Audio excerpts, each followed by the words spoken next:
that story. Yep. But I do think this is crucial that the Cardinals follow these signings up with adding more power in their bullpen and getting their defense back to where they were 2 years ago, which is one of the more elite defensive teams in the game, because there's not a ton of swing and misses in that staff. Alongside Alex Ferrario and Tanner Hendrickson, I'm Brandon Kiley. That was former Major League Baseball general manager Dan O'Dowd, who likes what the Cardinals have done so far this offseason. But he also said it doesn't have swing and miss stuff, which someone smart on this show said yesterday. And then if you want to get into the numbers, we can do that. I actually looked this up for you last night, Alex, because I wasn't sure if we were going to talk about it today. Sonny Gray had the same swing and miss rate last year as Aaron Nola, Logan Gilbert, and Garrett Cole. Lance Lynn had a greater swing and miss rate last year than Corbin Burns, also better than Zach Gallen. Kyle Gibson had the same swing and miss rate last year as Bryce Miller, the young Mariner starter that we all like. I want to know how you enter that fantasy land, and please let me know next time you go. What fantasy land? Oh, is it when you... That was literally facts. Those were numbers. It was. I can't make those up. Sure. So now the Cardinals... Go to StatCast, everybody, man. But BK believes the Cardinals now have Garrett Cole, Corbin Burns in the rotation this year. Well, I didn't say their effectiveness was the same as them, but their swing and miss is actually the same or better than the numbers that you just mentioned. All right, setting that aside, though, for a second, here is my opinion of the day, Alex Ferrario. You remember just one? Just does one. that mean you're done for the day? That's right. You get to take over from here. Oh, well, Blues coming your way next. We mentioned recently every team wants to recreate the team that they saw that won, right? The Blues, what are they trying to recreate at all times?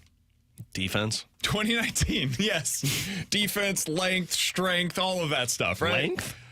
What do the Cardinals want to recreate? Well, 2011 would be ideal. That'd be great. If we could capture that into a bottle. Mo's like, I'd like to recreate 2015 or 2016, if that's possible. Honestly, 2015, not all that dissimilar from the 2023 either. But oh, good. Ooh, accomplished. They are trying to recreate what they have seen that worked.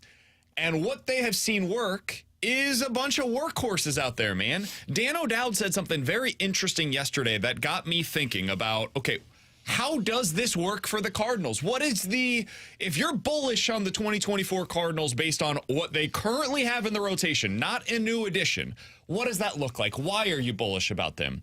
And the truth is, it's guys that go out there and throw a whole hell of a lot of innings.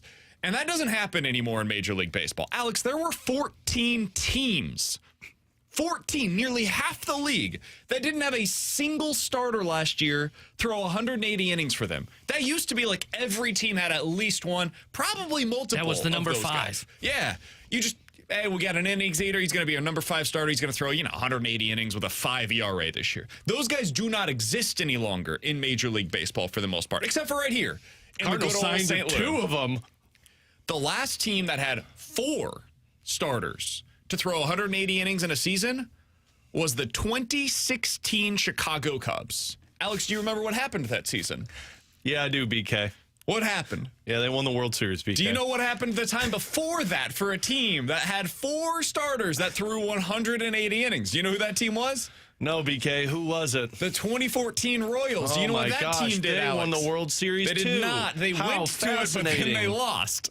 The team before that, the 2012 Giants. What did they do? What that team did? I probably guess they went to the World Series and won it that year. Sure did. How fascinating. In 2011, do you know how many Cardinals in the rotation Stop doing this threw crap at least already. 180 innings? It was 4 of them. The 2011 Cardinals, of course, won the World Series. 2010 Giants, 4 starters that threw at least 180 innings, went to and won the World Series. Nobody did this in 2009 in Major League Baseball, but in 2008, the Rays sure did. You know what they did? They went to the World Series. You know what the Tigers did in 2006? They had 4 starters that went at least 180 innings that season. Alex, this used to be the route. Okay. But let's play this game. 2016, ace. 2014, ace. 2012, ace. 2011, 2014 ace. did not have an ace. The 2014 What's Kansas his face? City Royals. Ventura was an ace. He was not. Go look at his numbers. He was not as good then as Sonny Gray is now. Cool. Take that one out. 2010 Giants, ace. 2008 Rays, ace. Tigers, ace.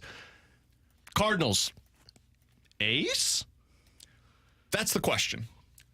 If you want to recreate these teams, some of them did not have that number 2 starter that we're talking about here. Like, some of them had a number 1 guy and then pretty good depth.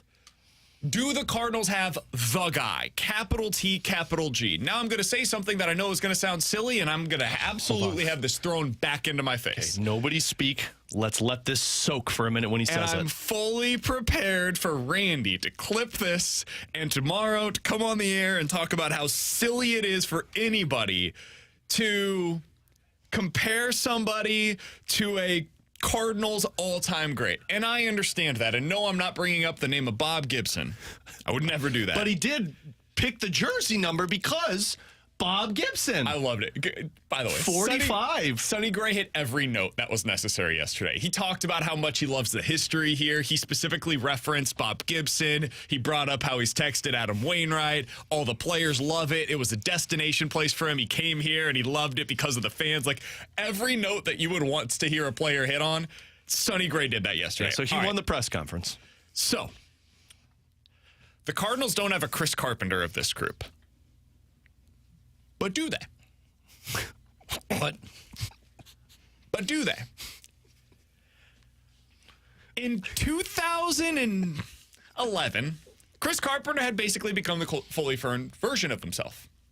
But before he turned 29, he was not that guy. When he came to St. Louis, he was not the player that we now know him to be. When he came to St. Louis, man, he was a broken guy. He literally was broken. He had his arm basically fall off.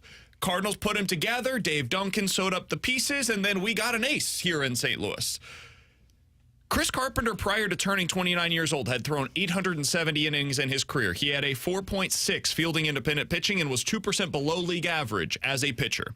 Sonny Gray was actually better before turning 29. 900 innings, 3.7 FIP, and had about a 10% above league average ERA. Alex, from age 29 to 33, first 4 years of Chris Carpenter being here in St. Louis. You know what he did? I'll tell you what he did. He threw 660 innings and was 39% above league average in terms of what he did in his ERA. Do you know what Sonny Gray has done since turning 29 years old until his age 33 season, which is when the Cardinals have currently signed him? He has thrown 670 innings with a 38% above league average ERA. Chris Carpenter from age 29 to 33 and Sonny Gray from age 29 to 33 have been the freaking exact same pitcher. The exact same pitcher in terms of their effectiveness. So maybe the Cardinals do have that front end of the rotation guy that we've all been asking for. No, he ain't 6'5", he ain't 220 pounds. You don't have the horse. I get that. I understand it. You want to bring up his postseason stats? Well, how about this, Alex? They were the exact same in their first 6 starts in their postseason career. All right, I have presented you the information. What is your response, good sir? Tanner, what'd you say? Randy's on the phone? Oh, Randy. Yeah, that sounds about right. That sounds about right. Good deep dive that you had there on advanced analytics of Sonny Gray and Chris Carpenter. About that. It's innings and ERA, man. What's hard about this is I can't speak to it because I don't know what Sonny Gray looks like in the Cardinals uniform. And this is saw yesterday. It looks well, he did look good yesterday, and he did a hell of a press conference. But I'm excited about Sonny Gray. That's the hard part about all of this. I just don't know if he is capital THE the guy. And that remains to be seen. That's fair. I mean, I think a lot of people question that with Chris Carpenter when he was here until he performed in the postseason, and then he backed that up. That's the part that we're all going to have to wait to find out with Sonny Gray. I tongue-in-cheek laugh at this. Look, the numbers are eerily similar in all of this.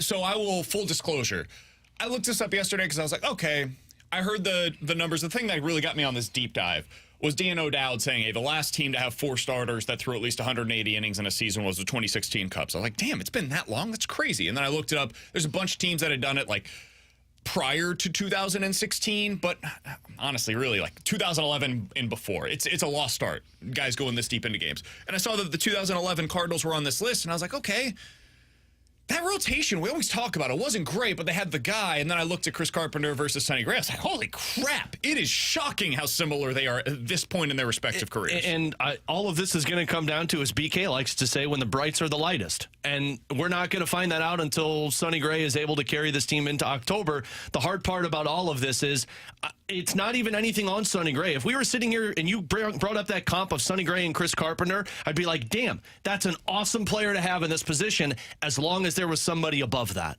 But the problem is you're focusing so much on Sonny Gray to carry the load like a Chris Carpenter did, fair. because those other comps that come into it, I can't buy into, because I don't buy into the Lance Lynn and the Kyle Gibson and the Miles Michaelis and the Steven Matz. I'll buy into Sonny Gray and Chris Carpenter, like the little math equation, but your rotation to me still doesn't have that kick in the pants that you need. Yeah, and like the Sonny Gray signing by itself, we said this yesterday, is a phenomenal signing by the St. Louis Cardinals. And it's even better now that I know they have a club option on it. But still, he's got great stuff. You don't finish second in the Cy Young voting unless you're a legitimately dominant pitcher. And that's what Sonny Gray was. And hell, he may end up defining here in St. Louis, now that he looks like he's going to be the guy that's leading the charge in the rotation, that he is an ace. It's very tough to categorize an ace, and sometimes aces get overshadowed by other guys on their team. So maybe that's the case with Sonny Gray.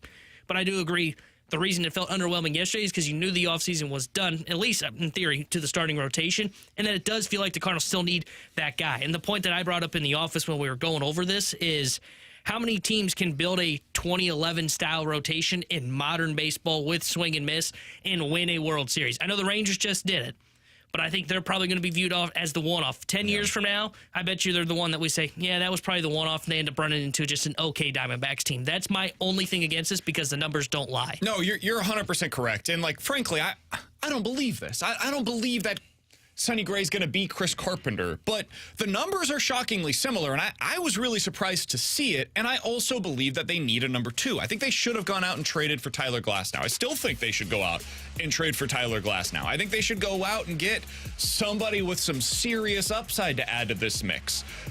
But when you look at it and you think to yourself, like, okay, if they're trying to recreate what they have seen have success previously, I get how you end up in this place. I don't like it. I wouldn't do this. I wouldn't have signed one of Gibson or Lynn. I have no problem with them signing one of those two guys. I didn't like signing both of them because I would rather have upside in my rotation than the certainty of the back end. But when you look back to 2011, somebody on the text line said, guys, that's really cool that you like who your game 1 starter is, but who's starting game 2? Who was game 2 in 2011? They would have asked that same question then. It's Kyle Loesch. You going with him? Jaime Garcia was a really good pitcher. He had 0 swing and miss stuff. He was not a guy that was missing a bunch of bats. He was more controlling contact, and that is more similar to like some of the guys that you currently have on your staff here in St. Louis. Kyle Loesch is essentially the equivalent this year of what you're expecting out of Miles Michaelis. So can he have a little bit of a bounce back season and be what Kyle Loesch was for that team? Absolutely. That's very much in play. The question really is, do you have your Chris Carpenter, and can you trust Sonny Gray to be that guy? I don't know. Alex, you're 100% right. We don't know the answer to that question. And anybody that says that they do, man, is kidding themselves. But when you look back at what you were able to get out of Carpenter that year, it's kind of similar to what you're hoping to get out of Sonny Gray. The innings are obviously different. You're not going to get 240 innings out of Sonny Gray this year. Can you get that effectiveness? That's what you're really asking for. Well, that third pitcher, too, to me, and that's the part that I also can't buy into. I mean, Garcia was in 194 innings that season and a 3.56 ERA, and I don't think Lynn or Gibson can provide you that. But you brought something up that I do wonder if they should be questioning this. You said they're trying to, obviously, or you think they're trying to emulate what 2011 was. We've talked about this with the Blues. Is that a good thing for a team to do that? Because you can't replicate what you've done in the past because you don't have the same players. And because the game's changed, That's man. the biggest thing. thing. The game has changed in such a significant way. The Blues in 2019 played such a specific style to that season and the teams that were in the postseason that year that you just wonder what it looks like in every postseason. And the same can be said now. Do we really wonder if that 2011 pitching rotation has the success that the offense has now in Major League Baseball? Because I'm not so sure about that. That's where the swing and miss stuff comes into play, and I don't know if you have that. 314-399-9646 is the Air Comfort Service text line to get involved in the show. This is a great text, a genuinely great text from the 314. Guys, they also had winners on that team, and they don't have winners on this team. I mean, yes. I hate those kind of texts. Who are the World Series champions on this team? Why was Kyle Loesch considered to be a winner at that point? I'm asking in all seriousness. Was he? Like, no. I think you had other winners on the team. Was Jake Westbrook considered to be some big-time winner at that point in his respective career? Was Jaime Garcia at that point in his career considered to be a winner? Hell, today, do most Cardinals fans consider Jaime Garcia to be this, like, winner? He's a World Series champion, man. What the hell? In 2011, they became winners together as one unit. Now, Chris Carpenter absolutely was a winner. And when you think about ace here in St. Louis, he's the guy that comes to mind if you're a under 40-year-old Cardinals fan. And he should be, but... Could you argue that the coaching staff was winning, though? Or winners? Sure. And that had a difference maker on it? Absolutely. In fact, I think that's probably the biggest thing. I'm not being Tony was the guy. Well, and Dave Duncan, who had worked with him in 2006 as well. And I'm not trying to be a jerk. I'm just playing devil's advocate here. Like, is Daniel Descalso not considered a winner? I'm asking seriously. Like, does that impact your pitching? Maybe not. But did like, TLR? If Yadier Molina, Duncan did. If Yadier Molina is on the staff this year, like, is he no longer a winner because now he's in a coaching capacity as opposed to when he was... your catcher is a winner. What about if Izzy is a part of the staff next year? Does that count or does that not count anymore? No, he only works with bullpen guys. He's now a pitching consultant as opposed to being a part of the team. Like, that's the thing that I always struggle with the winning. Like, are we not giving Willie any credit for being a winner? Does that not count any longer? He's on the staff. He does a pretty good job, I think, with the outfield. He got credit when they were good defensively, but now we're discrediting him because he's not a good coach anymore. I don't agree with that. Yachty in 2011 and Wilson Contreras in 2024 both had the same amount of World Series. Yeah. Like, we credit winning to these players after the fact. We look back on it and said they were winning players. Like David Freese, now winning player. In 2011, ain't nobody coming on the radio in April of 2011 saying David Freese is a winner. How? Why? You didn't have him as your most important Cardinal going into that? Nobody my thought that MVP at that going point into in time. that season. Yeah. I wrote it down on a notebook. You become a winner when the brights are the lightest. You can't get there until we see them perform under the lights. It's too long under the brights. And it's too long to be a bumper sticker. Man, you're going to have to shorten that. He's Alex Ferrario. That's Tanner Hendrickson, and I'm Brandon Kiley. We went really long. Jeremy Rutherford's coming up in about 15 minutes or so. But coming up next, speaking of the Cardinals and winning, are they changing their culture with some of the decisions that they've made so far this offseason? We'll talk about it next year on 101 ESPN.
If you're just kind of halfway in, you're gonna get halfway results. I mean, it's just what I believe in. It's just who I am. It's just how I live my life. It's just, I don't know. It's just who I am, and it just comes out when I get around baseball, and when I talk baseball, or when I pitch and when I do stuff. I mean, you have to, it takes a lot. Like, it takes a lot to be great. And I also know that one pitcher doesn't make a team win. You got to have everyone.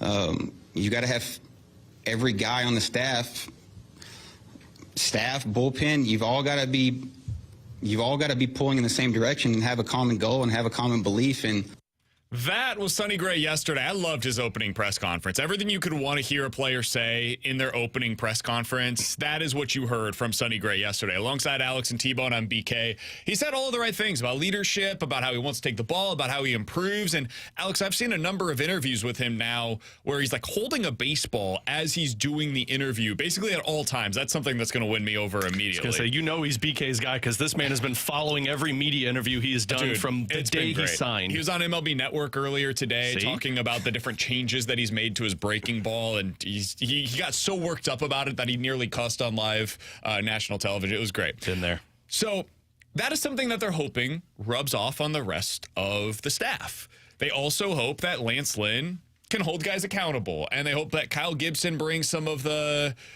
same like human element that Adam Wainwright brought to the staff. They've got a lot of new personalities that are going to be a part of the pitching staff next year, and I think that was a big part of the signings and decisions that they've made. They also brought in Daniel Descalso, Alex, who we talked to last week. I like Daniel Descalso a lot on a personal level. I think he's going to be a good coach. Who knows, though? The proof will be with what they end up doing on the field next year. He was also on Foul Territory yesterday, talking with AJ Brzezinski and the guys, and they asked him about what it's going to be like to be reunited with Lance Lynn. And I also think this is a part of the culture shift that's going to take place with the Cardinals in 2024. I did tell one of our new pitchers. I did text Lance Lynn. I said, "Hey, Lance, don't f with me this spring, or I'm going to have you on field 19 doing PFPs with the A-ball guys all day." You won't. You won't. What did he say back? What did he say back? He said, "I only signed there to f with you, so let's go." I love it. I think Lance Lynn needs to have his priorities in a different place. I love the back and forth that you're going to get there. I like the personality that's starting to show through with some of these guys. Alex, I think a big part of what they're trying to improve here is the culture. Do you think that is a big part of it? And do you think it matters? I think it's a big part of it. Frankly, I'm surprised you're taking this stance, because you're the guy who yelled at me every time I brought up the culture in the Blues locker room, saying culture doesn't matter if a team's winning. And then now BK's like, oh, they got a lot of good guys and good personalities that make the team better. But I have always felt that the culture is important, specifically in a locker room. And I do feel like you just got too comfortable. You got too cute and cozy with what the last few seasons have been like. You know what it is every single year. You don't have anybody who's coming into the locker room and pushing things around. Everybody's going to kind of follow the leader in this sense. And I don't see that as the case. Can I be honest? When I was listening to Ryan O'Reilly, just spoiled it. Wait, he's back? When I was listening to Sonny Gray's press conference, I thought Ryan O'Reilly. That's kind of who I thought when Ryan O'Reilly first signed. I'm like, yeah, this guy sounds very similar to that. So you got kind of that guy that's got the leadership, but more the quality of putting it all on the field. You do got to get a little bit of attitude in there. I think culture is important, and I think the Cardinals did lose that, and now you're at least trying to build it back in the different direction. I think it matters. I think we overstate how much it matters. The more important piece of it is always, are you good? If you have good pitchers and it's a terrible culture, yeah, things could go sideways. But if you got good pitchers and you've got pretty good guys in the room, that's going to matter more than having bad pitchers with a good culture. You know, like I will take the good pitchers first and then figure out the rest later. But if you could get both, that's always the ideal scenario, is you got a good clubhouse and the team performs well on the field. If you got those two things going simultaneously, that is when you can achieve something special. So, Alex, I've probably overstated how little it matters in the past. I think it does matter. It's a big deal. Like, if you enjoy coming to work every day, that's going to matter for you individually. And for a lot of people, they don't enjoy going to work, and they end up getting less production out of it as a result. But if these guys go to work every day, they're held accountable, they enjoy being around the people that they're with, I do think that matters. But it's like, you got to be good first. You got to be good so you can win. And then when you win and you're good, if you have the culture in place, that is how you achieve something special together. So I think the other piece is more important, but changing around the culture is something that I think it was necessary. And the more that we hear from people that were around the team every single day last year, the more necessary it feels. Because when I hear BT talk on this station, and he'll be on the Fast Lane, by the way, later today, hosting from 2 to 6, I think I probably underestimated how much of a culture shift was necessary, especially within the pitching staff. Coming up in about 15 minutes or so, 314-399-9646 is the Air Comfort Service text line for questions and answers. Jeremy Rutherford is next here on 101 ESPN.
Tara Henderson here with a Sports Center update driven by Johnny Londoff Chevrolet and Johnny Londoff Autoplex. Blues back in action tonight as they visit the Minnesota Wild, and we'll have pregame coverage starting at 6 o'clock with Alex Ferrario and Joey Vitale. And then Joey will join Chris Carver for Puck Drop at 7. The Sports Center update is driven by Johnny Londoff. Find your road shop 24/7 at londoff.com, londoffAutoplex.com.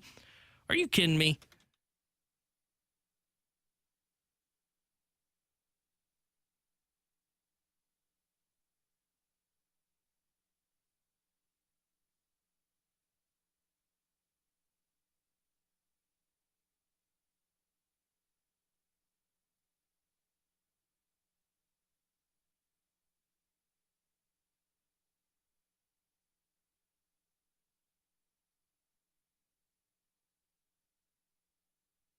Alongside Alex and T-Bone, I'm BK. Coming up in about 10 minutes or so, we'll get to questions and answers. A little bit of news to pass along because T-Bone wouldn't include it in his Sports Center update. Trying to get us back on The clock. professionalism. I want to hear from JR. Walker Award finalists have been BK. announced. Cody Schrader, the Mizzou running back, who is second in the country in rushing this year, is officially a finalist. The 3 finalists have been announced. Cody Schrader is among them. So Quite you the say- season for the for the former walk-on at Mizzou. So you'd say he shredded through the SEC. Yes, sir. Schrader shredded through the SEC. I would say that Would have is, been a good thing to put into your update there if you wanted to T-Bone. Right now, we're going out to the 101 ESPN hotline to be joined by Trying to our get to you, friend, JR. the Blues insider of the Athletic. He's Jeremy Rutherford joining us here on the show. JR, we appreciate the time, man. How you doing today? Doing well, guys. How you guys doing? Doing fantastic. So let's talk a little bit about these Blues. We're 20 games into the season. Big picture-wise, what would you say we have learned about the 2023 Blues so far? I think that the retool is in good shape. I think if you look at the 20-game mark and you see that they're sitting there with 23 points, a game in Minnesota tonight, which is going to be a tough one after they fired their coach, but you're sitting 3 points back of Dallas and Winnipeg. And I think you go back to opening night, people talking about the Dallas Stars being the Cup contenders, and the Blues now are just sitting one win back of them. I think people would have taken that at the 20-game mark. So, none of this is to take the Blues off the hook for the nights that they haven't shown up. It's not to say that they couldn't be better and, up there with Colorado at the top of the division if they would have won some of those games, but that's the case across the league. You look at teams. So I think that the fact that they've been competitive, I think that I like the locker room vibe. And I think when they come out and play their game, we've seen that the defensive system has been better. And honestly, and this isn't, again, to turn the Blues into a contender, guys, but if you look at the power play not working and Jordan Kyrou not scoring goals, you're sitting there at 23 points and have a lot of room to be better. So, JR, we talked about the quote that Torrey Krug had before that game against the Blackhawks saying that, they don't have a fallback when things go wrong and they want it to be the defense. Do you think that needs to be this team's fallback when things aren't looking right on the ice? I think the defense needs to be as good as it can be a majority of the season. Like, you're going to have some off nights, you're going to give up 5 or 6 goals, but you can't go 3 or 4 games in a row where you're giving up 5 or 6 goals or 8 like we saw with the Nashville game. So I get it with the fallback. You're going to have something, but to me, there has to be a better pushback, and we see that with the record. They score first, 10-0. They don't score first. They lose all those games. Like, to me, if you're losing 2-0 and you come out in the second period flat, to me, it's all about pushback. You can fall back on your defense, but that should be there, routinely. To me, there just isn't enough fight in this team or enough desire to get back and make it 2-1, 2-2. We haven't seen that this year.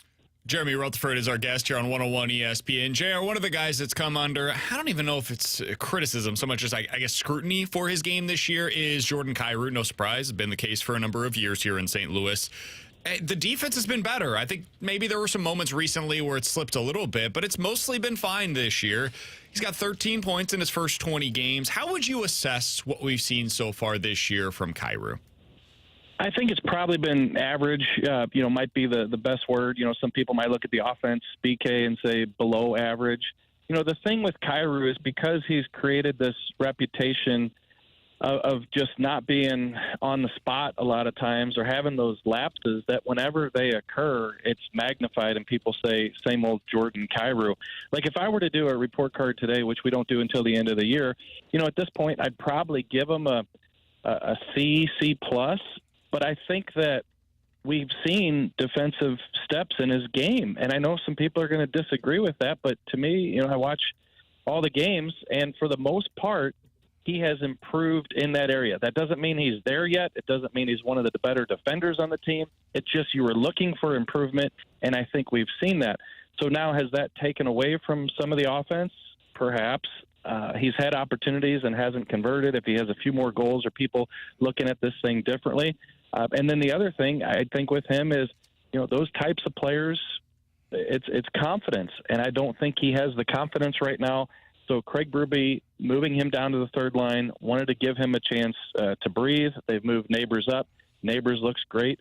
I don't know what the lines are going to be tonight against Minnesota, but I would keep Neighbours in that top spot. He's earned it. He keeps producing, and make Kyrou want it, whether it's confidence or any of those other issues. Forget about it. Just make him go out there and show you that he deserves to play up the lineup. Jared, do you think it's a bad thing if the Blues view Kyrou and Thomas as pieces that can't play on a line together? That's a good question. I've thought about that because you'd like to see them play together. I mean, you think about the comparisons. What you had Hall and Oates, that was a couple years ago. Who did that? Who did that? Well, we got BK calling Sonny Gray Carpenter. So yeah, maybe he did do that. Hey, man, one of those things is much more likely to happen than the other. Yeah, the Hall and Oates one. Yeah, but no, it's something that's worth thinking about because you'd like to see these guys play for 7 or 8 years together on the same line and produce and highlight real goals and look back in 15 years and say, remember when. But it doesn't always work out that way. And, if it makes the Blues better that Robert Thomas is on one line, Jordan Kyrou's on another line, then so be it. I guess the way I look at it, big picture, it's going to ebb and flow. You're going to see those guys together, not together. But, hey, it's a good thing if you've got guys like Neighbours contributing and at times Jordan Kyrou having success with other guys on the team. You mentioned Jake Neighbours. I did want to ask you about him. Now, he needs to work on the assist number, JR. One assist on the season is, inexcusable. We got to get that up. But 7 goals already so far this year. He's on pace to finish the season currently with 29 on the season. What have you seen from Jake Neighbours in his first full season here with the Blues? What a puck hog, no assist. Just the one assist. No, to me, I like Jake Neighbours, and I've liked him for a couple of years. I feel like I've been singing his praises, that he's a guy who came in and you could just tell talking to him. And with his play on the ice, it wasn't always about scoring. It was doing the right things, putting himself in the right positions. And, hey, listen, you don't have to have the recorder on. You don't have to have the camera going. If you just stand at Jake Neighbours' locker stall and talk to him, he is just mature beyond his years in terms of how he sees the game and thinks the game. And now I think that he's got some games under his belt, about 70 games or so, and now that he's getting an opportunity to play a little bit up the lineup, he's showing some of those things. So do I think he's a full-time, 12 years in the NHL, top-line guy? No, but he's playing well right now. But I certainly think that what we've seen from him, he's a middle six guy who can be counted on to go up the lineup if you need him. But if not, hey, he's going to block a shot or he's going to dig a puck out of the corner, and you're going to get a good effort out of him every night. We're going to talk a little bit more about Jake Neighbours coming up in the 12 o'clock hour. JR, we appreciate the time as always, man. Great piece the other day on Buchnevich. Also good piece that I was reading this morning on the 20 things that you have learned so far this year about the Blues. People can find all of that over at The Athletic. They should be following you as well at JP Rutherford on Twitter. We'll talk with you again next week, my man. Thanks, boys. See you, That's Jeremy Rutherford joining us here on 101 ESPN, as he does each and every Tuesday. By the way, he was in this morning to record a new last-minute Blues podcast. You can get that wherever you find your podcast, 101ESPN.com as well. And we always tweet those out as they go at 101 ESPN. Hey, buddy. Anything more to add? I don't think so. Sounds good. I don't think so. Did you want more? 314-399-9646 is here. I did. Did you know that you can get it wherever you get your podcast from? We also tweet it out at 101ESPN.com. Would you like to add anything, buddy? I thought maybe you were going to talk about how you weren't there today. You skipped it. Normally, you're supposed to be a part of it. Technically, JR showed up to a podcast that I didn't know we were supposed to tape today. Alex is now a member of this show, and he's like, oh, I'm not going to be there. Okay. Okay, tough guy. Coming up next, questions and answers here on 101 ESPN.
Alongside Alex and T-Bone on BK, 314-399-9646 is the Air Comfort Service X line for questions and answers from the 618.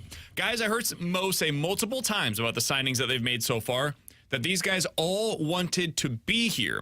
Am I reading too much into that, or do you think there are some players that do not want to be here in that locker room? I don't think it's about in the locker room. I think that is a direct... Mo sometimes does this where he'll say stuff that he's not answering a question that was asked, but he's just kind of floating out something that maybe is in the ether that he wants to respond to. I think he's saying there's some guys out there that don't want to play in St. Louis. Like, I think Aaron Nola, everybody wanted Aaron Nola here in St. Louis. Nola wanted to be in Philly, and that means that he was never available to the Cardinals. My guess is, I don't think Blake Snell's signing here, man. I don't think he was ever going to sign here. I think he wants to play elsewhere. I think he wants to play on a coast. Yamamoto, I'm sure they explored it. I don't know that they were ever going to give out the money, so maybe it's just an easy excuse for them. But my guess is he probably doesn't want to play here in St. Louis. A lot of those guys that are coming over would prefer to play on a coast. And it's been reported elsewhere that he would prefer to play in a city that has more of a Japanese influence inside of the culture. So I get it. But I think that's probably what Mo's referencing there when he says these guys wanted to be here. You can only sign players that want to play here. Now, I think you can incentivize them by giving a better offer to make them want to play here more. But I think that's what he's getting at there. Yeah, I think certain guys probably do say that they don't want to play there, but I think you could also follow up their answer by, well, would an extra year or an extra $10 million make you want to play here? And that's where my frustration came with his comment saying that, because Mo made it seem like that the Cardinals call the player and say, hey, would you like to play for the St. Louis Cardinals? No? Oh, okay, cool. Thanks for telling me. Talk to you another time, I guess. And that can't be how you operate. And maybe I'm far off on that. Maybe that's not how it works. But I feel like in professional sports, you can always incentivize somebody to play for your team in your city if you give them the right offer. Yeah, you gave me an extra $10 million. I'd go anywhere and leave you guys in a heartbeat. Granted, I wouldn't get $10 million. Putting that out there like somebody listening? I'm just available. Wink. You know? Yeah. But no, yeah, I think it is more so of, like, did they touch base with Sonny Snell? Did they touch base with Blake Snell when they were at the GM meetings and talked with his agent? Yeah, I'm sure they did. I mean, every team talks with every agent and says, okay, what are we thinking on this Blake Snell? Well, hey, he really wants to play out east. Okay, well then I guess we're probably out on that because we can't really overextend ourselves because we've got a tight budget. We still need to add 3 starters. So I think it is more about guys, like you said, want to be on a coast, want the Japanese influence. Makes it tougher on you, especially when you're here in the Midwest. 314-399-9646 is the Air Comfort Service text line for questions and answers. Guys, the college football playoff rankings are expected to be revealed tonight. What do you think the top 6 should look like in these rankings? So much of this is not going to matter because isn't it going to change once these championship games get played? It'll change dramatically based on what happens this weekend. I will say this: I would not have Florida State in my personal top 6. I understand they're undefeated. I would want the best teams and the best resumes, a combination of those two things to be represented in my college football playoff. And I don't think the Florida State fits into the best team criteria right now. So I would have them behind Georgia, Michigan, Oregon, Washington, Ohio State, and maybe Texas as well. So I might even have them 8th in my personal rankings. My top 4 for me: Georgia, Michigan, Washington, because they have not lost yet, and Oregon. Those would be my top 4. That'd be my top 4, but I'm with you. I would not have Florida State in my top 6. I don't care that they're undefeated. You don't have your quarterback to me. I don't think that matters. I mean, they struggled for 3 quarters against Florida this past weekend. It's almost like you have to view them with a fresh resume. Like, if they beat the doors off Florida like they should have if they had Jordan Travis, then maybe it's a different conversation. I would still put them at 5 just because, like, hey, they are undefeated. They are in the Power 5. Like, winning the ACC would still mean something. Do I expect them to win? No. But if they do, there's a conversation to be had, especially because one of Washington or Oregon is going to lose. So, the thing is, does it mean anything to win the ACC? I mean, I would say no, but I think the committee views it as yes. I mean, they view it as a power conference, and they view it as, hey, they beat a Clemson team that, though is not as good as it has been in years past, was still a decent football team. If you beat Louisville, they're a pretty good football team. I know they just lost to Kentucky. But I'm saying if they did. But I don't know that Clemson was very good. I wouldn't put them in, especially if Oregon ends up beating Washington. I think I would just keep those 2 in. But I think the committee values that. Like, I wouldn't be shocked if we see Florida State in the top 4 come. Oh, I expect them to. I think they'll come be 4th. tonight. I think they'll be 4th. Which I just think is crazy to put a team that's got their backup quarterback in as a top 4 team. Yeah. I don't. That's a disservice to college football. But like my counter argument to that, even though I tend to agree with that, is like in the NCAA tournament, and I get it, more teams, but you wouldn't hear them say a fringe team that loses their top scorer in like the back end of the season go, maybe we don't put them in the tournament. Maybe we don't put them in the dance. You might if they lost them in the tournament. Like if they had lost their best player in the conference tournament and we had only seen them play one game and it didn't go well for them, you absolutely see that affects their seeding. Yeah. Based on it's a different thing if it happens in the tournament because that happens. We've seen this in the college football playoff. Now, it went the opposite direction. It was Ohio State. They lose their starting quarterback. Cardale Jones comes in and has a monster game. And Ohio State looks dominant with him at the helm. And so I was like, okay, well, there were real questions about what they were going to look like without their starter. Cardale Jones came in, and he was awesome. That answered every question we may have had about them. They deserve to be in the college football playoff. But prior to that, there were real questions about, like, okay, what do you do with this team if they don't have their starter? Florida State did not look as good without its starting quarterback this past week as they did with Jordan Travis. So, do they have to win big then in the ACC championship game? I think they do. I don't know if they actually do. I don't think they do. I think it depends on what happens this weekend. If they win over a top 15 team, I'd put them in. But if Oregon, and I don't think that if Louisville loses this weekend, they'll be a top 15 team anymore. I think they'll be borderline out of the top 25. If Oregon and Washington is close, like if that's a 3-point game and Oregon wins it, it's going to be really hard for me to take Florida State, who wins close against Louisville, over one of those two teams. And that's probably what you would have to do. Yeah, I mean, I think I agree, but I think the committee's going with Florida State. I think they'll say a perfect, undefeated team in a Power 5 conference belongs in the dance rather than a team that got to their championship game and lost. Like, I thought last year was kind of tough on USC. You know, USC loses that Pac-12 championship game. That's their second loss, and it's or first or second, I can't remember. And it was, well, hey, you had to play an extra game unlike Ohio State, but Ohio State still gets to slide in past you. That's how it goes, though, man. That's how it goes. It's unfortunate, but that's just the way that it works with these things. 314-399-9646 is the Air Comfort Service text line. Guys, why wouldn't Ohio State still be in consideration if their only loss is against Michigan, who might end up being ranked number 1 in the country? Isn't that something that should be taken under consideration? It is. There's just too many teams that are right in that same mix right now. Like, if Georgia loses this weekend, if Bama beats Georgia, it's going to be a nightmare for the committee. If Washington loses as well, and you've got Oregon and Georgia and Washington and Ohio State and Texas and Alabama all as one-loss teams, like, good luck, dude. Good luck trying to make heads or tails over which of those teams is the most deserving and the best to get into the college football playoff. I think what they would do is probably lean towards the conference champions at that point, and you'd get Oregon in, Florida State in, and then after that, I don't know. Bama Michigan, probably in. And Bama then will get credit for winning the SEC. Probably Bama. Yeah, it'd be an interesting one. The tough one there is like, you're going to take Alabama over Texas, who won their conference and beat Alabama straight up. That's a tough one, man.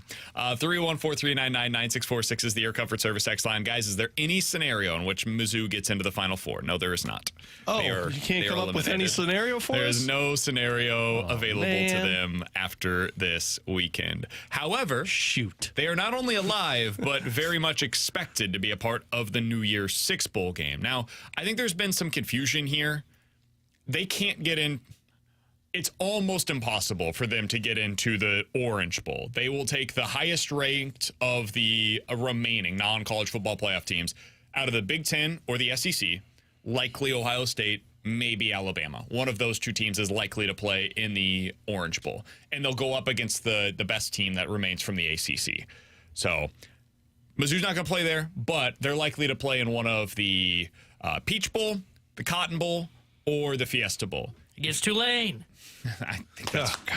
I think that's the most likely outcome here, unfortunately. Boring game. Do you guys care more about which bowl you end up in or the location or the opponent? I think the opponent's more important to me. That's what I care more about. I don't think either matter. Well, I mean, the bowl game means nothing, so do I care who I'm scrimmaging against? You're very correct on that one. Yeah. Like, ooh, we get to play a 13th Enjoy your game. bowl game where the other team doesn't bring half of their players. Yeah. Oh, you mean our running back's not playing because he's going to be drafted? Oh, Our quarterback's not playing? Oh, okay. Well, we'll put our backup in. That'll be a fun Peach Bowl game. Football. I think typically in the Cheez-It New Bowl. Year's 6, you'll see most of the starters that play, I still don't especially quarterbacks. Like, I want them to play Washington. That's the matchup that I really want to see. You get killed by Washington. Pick a better team. A better team? I think you Pick a might team get that you killed by got a Tulane. chance. Yeah. Penn State? Yeah, you might be able to beat them. Ohio State. No. Maybe. I don't you I don't beat like Ohio that State. I think Penn State and Washington are the next most likely outcome after them playing Tulane. I think they're going to... I think there's a chance that they play Tulane. Yes. I think there's a chance that they end up in the Cotton Bowl against Texas. I think those are the there's a chance they two lose to Tulane. very likely things. I think there's absolutely a chance they lose to Tulane. Coming up next, can the Cardinals patch over their lack of an ace by loading up on bullpen arms? It seems like that's been the thing that teams do at the deadline when they need to do this. Can the Cardinals really accomplish that goal this offseason? We'll talk about it next year on 101 ESPN.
BK works hard and knows his stuff, okay?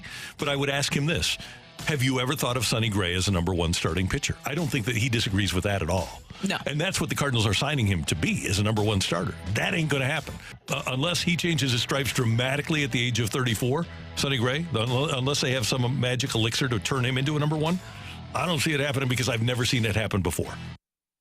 Alongside Alex and T-Bone on BK, that was Randy yesterday talking about Sonny Gray and asking whether or not he's a number one. I traditionally, no, he's not an ace. He's not what you would typically expect. I do think, and we'll talk about this a little bit later on today, I don't know how many aces there are in Major League Baseball today, at least in the sense that we think of here in St. Louis. Like, are there a whole lot of Bob Gibson and Chris Carpenters roaming around that I'm unaware of? Yeah, Cardinals just got one. Fair enough.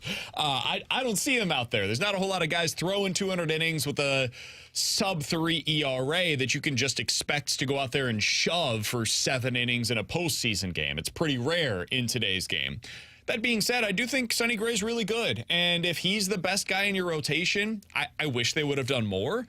But I think it's more about what they get as the secondary piece than it is about where he slots specifically in the Cardinals rotation. Alex, what I think the Cardinals are going to do next is try to patch up the bullpen. And Mo said as much yesterday at the press conference that the next thing that they're going to do is they're going to look at the trade market and see what's available to them there. And really that the next thing on their checklist for the offseason is let's bolster up the bullpen. They need to do that. This is a bullpen this year that was one of the worst in all of Major League Baseball. They didn't have enough swing and miss stuff coming out of the bullpen. They didn't have guys they could trust in big spots and high leverage situations. I believe they had the worst ERA in Major League Baseball this past season as a bullpen. Can that make up for their lack of whatever you prefer, lack of an ace, lack of a legitimate number 2 starter with upside, whatever you want to look at it as? Can their bullpen, if they add enough talent there, Alex, make up for that? I think it can help patch the areas, but I don't think it's going to keep that boat afloat all season long because, I mean, we're talking about having to bring in like 3 or 4 guys to really make this bullpen that dangerous because I'm still skeptical that Giovanni Gallegos falls into that category. I'm still skeptical Joe Romero falls into that category, and frankly, we only saw half of a season of it from Ryan Helsley. So I don't really know if your bullpen's even in the starting position to put your bullpen and just go make a couple of moves and make it better. But, I mean, look, you went out there and you got innings, and if these guys can give you quality innings to where they get you to the 6th inning and you've only given up 2 or 3 runs, then absolutely a dangerous bullpen makes you a dangerous team. But I don't think that matters in the regular season. I think it only matters in the postseason. I think regular season, you got to have some top dominant stuff in your rotation. Yeah, I think when you look at the bullpen, I think you need 2 more arms in there. And I understand what you're saying with Helsley and JoJo, and I kind of agree with that. But I think you almost have to operate on the assumption of they're gonna bounce back, and then if they don't, then you can address that at the trade deadline and look to improve over those guys. So I still think you need 2 arms, though. It is interesting because, like, when I think of having a bullpen, I think you need probably 4 to 5 guys to be just legitimate, dominate, come into a game, they can shorten it in the postseason. This is what I was arguing that they do in 22, I think, when they got in with Quintana leading the charge in game 1. But I don't know if you necessarily need that in the regular season. I can understand kind of the thought process that they might be going through is, hey, these innings eaters, sure, they're going to give up 3-4 runs in 6-7 innings, but hopefully our offense can kind of mask that a little bit, keep us in games. We turn to the bullpen, and then those 5 top-end arms that we have are kind of rotating in and out during the regular season, and then we can shorten games into the postseason. I just don't know how well this is going to work out in the regular season. I think they're built as a decent regular season team, and then we'll see if that will translate into becoming a great postseason team if you bring in 2 bullpen arms. I feel like the model has been set out there in terms of like what a postseason game is. I think the Cardinals are pretty well constructed for 162. Now, again, I don't love what they have done. I feel like we always have to couch this because if somebody hasn't listened to what we've said previously, they're going to hear us. They're going to be like, oh, cool, you guys are caping for the Cardinals again. No, we said all along, I would like them to get Sonny Gray. I would like them to sign a back-end starter and then add 1 more pitcher in between those 2 things even that has real legitimate upside. We've used Tyler Glass now as the placeholder for that, but you could go with somebody else if you want to. I just think that they needed 1 more big-time upside play that they didn't end up getting in their rotation. But this is what we've got, so this is what we need to discuss. If you look at what these teams have done that ended up getting big-time innings out of their starters, the 2016 Cubs, the 2014 Royals, 2012 and 2010 Giants, and then the 2011 Cardinals. They all had 4 starters that threw at least 180 innings that year, and then they went to the World Series as a result. they also had dominant bullpen arms, man. You look back at that Cubs team that ended up winning the World Series. Cahill, Wood, Strop, Rondon, those guys all ended up having like a sub-3 ERA that season. The 2014 Royals, the only reason they went to the World Series is because Holland, Davis, and Herrera all had sub-1.5 ERAs on the season and were lights out when you got into the postseason. The Giants, Offelt, Romo, Lopez, Casilla, they had big-time guys, all sub-3 ERAs. Like, we don't need to talk about the 2011 Cardinals. The reason they went to the postseason is because more than 50%, or the World Series, more than 50% of their innings were pitched in the postseason by the bullpen. I think there's a way you can do this. And it kind of goes against, actually, what Mo has been talking about, where he says, hey, it's really hard to build for October when you got to get through 162. Maybe they're kind of doing that, even if they don't realize it. If you go out there and get 2 or 3 leverage arms, I think that could really help you a lot in terms of preparing for the postseason going into the regular season without even getting that number 1 starter, because then it shortens games in the playoffs. Now you have to lean less heavily on some of these starters that we don't really trust going into the regular season. I think that's probably, if you're going to have to pivot, if they're unwilling to either spend the money or the prospects capital to get a stud starter, the way you do it is by just loading up this bullpen in a way that really matters. Now, the thing that is different, and I think we're really starting to see over the last 5 years maybe, is that shortening of the game that we talk about so much. It really doesn't happen until games 3 and 4, because games 1 and 2 are the top end guys that are shoving going 6 innings. Like, look at Montgomery, look at Evaldi this postseason. Though they're not viewed as ones, they did do that. They served in that role. Look at the Phillies, Wheeler, Nola. They went out and they shoved for 5-6 innings, and then what you can do? You shorten that game with Ranger Suarez in game 3, and hell, you can even go a bullpen game in game 4 because you don't have a 4th starter. And that's where, to the point of the rotation is, that's why they still probably need to bring in another arm and bring in that guy that's at the top portion of it, because right now they probably are positioned well to cover that. Hey, let's shorten games 3. Let's shorten game 4. Can you do that if you have to extend yourself into shortening a game 2? Because a lot of these teams aren't doing that anymore. What if in game 4 you end up going with 3 starters? You get 3 innings out of Lynn, Gibson, and whoever else you want to throw into this, Matz. Like, maybe that's the way they go about it, and they get creative that way instead of, and then they can use their entire bullpen in games 1, 2, and 3. You know, like, there's ways you can get around it, and all of this is obviously premature. They got to get through 162 and get to the playoffs before they're doing what we're talking about here. But I think that's the formula. It may not work, and I don't think it's maybe the best formula. I think the easier way to go about it is, hey, just spend the money or spend the capital to go get Glasnow. Just do it. And then put Steven Matz into your bullpen or trade him, one of those 2 options. And now you've got a modern rotation with swing and miss stuff, an upside play at the front end of your rotation, and you just move on things there, right? And now you get 1 more bullpen arm that you put into the back end of the pen along with Ryan Helsley. I'm feeling pretty good about this team going into the season. Add the typical additions in the bullpen at the deadline, and now you don't have this crazy long checklist of things that you still have to do. If they're going to pivot from that and they decide, you know what, we just want to add the bullpen arms, we'll trade for him. We'll trade Tyler O'Neill for 1. We'll trade Dylan Carlson for another. We'll maybe even trade Alec Burleson for an arm that can help us out there, and maybe they become a starter down the road. Fine. It's hard. It is a more risky way to go about this, but I think that is, if you're bullish on the Cardinals in 2024, in the postseason, that's probably the way that it ends up happening. And that's, if you go that direction, which I personally think that's the incorrect way to go with it. The easier route is for you to upgrade your bullpen at the trade deadline, because you're not having to give up as much as you will for a starter. You better go out there and make that bullpen as swing and miss heavy as you can ask, because you don't have the swing and miss that I thought you were going to add to your rotation. You can't get through 9-inning games for 162 with all contact. You're going to have swing and miss somewhere. And there's a bunch of them available out there. There's some really good relievers either on the free agent market or trade market right now. Yeah, you better spend assets to get that type of pitcher, because if you go contact heavy, you're going to be begging for swing and miss stuff. Your manager's going to be begging for swing and miss stuff once again. Yeah, and it's not even, we're talking like the top end market. Like, they could make 2 signings that are below the Jordan Hicks level. Like, there are always those perfect $5 million deals, like Pierce Johnson, who got a contract extension with the Braves, was a guy that was in my T-Bone 3 as targets for them this offseason. I think he's making like $6.5, $7 million a year. Like, that's the kind of range you can spend. You can still add 2 of those guys to this mix. It's probably a bullpen name you've maybe never heard of. But when you look at his numbers, you go, oh, hey, yeah, that feels like a good $5 million that the Cardinals just spent. Trade for the next Gio. Yeah. I don't know who that guy is. Like, I've probably never heard of him. I wasn't familiar with Giovanni Gallegos before the Cardinals traded for him. They trade for him, and it's like, hot damn, this guy's really good. Yeah, we were more excited about Chasen Shreve at the time. And then for the next 3 years, it's been great for Giovanni Gallegos. It's been up and down this past season, and I think he's probably better suited for a 6th or a 7th inning role at this point in his career. And that's why you need to add back into the bullpen arms to the mix. But go get the next guy that fits into that criteria for you and trade, Tyler O'Neill for him or trade Dylan Carlson for him. It's a lot. Yeah, you'd rather have the position player, but you're not extracting the value from them right now. You have guys that are going to play in the roles that they were expected to perform for you. So go get somebody who can help you. And if that means getting a bullpen arm that's cheap, cost-controlled, and hopefully will help you for years to come, that's fine by me. The one other issue, though, Alex, if we can get to this really quickly, is the risk of Sonny Gray.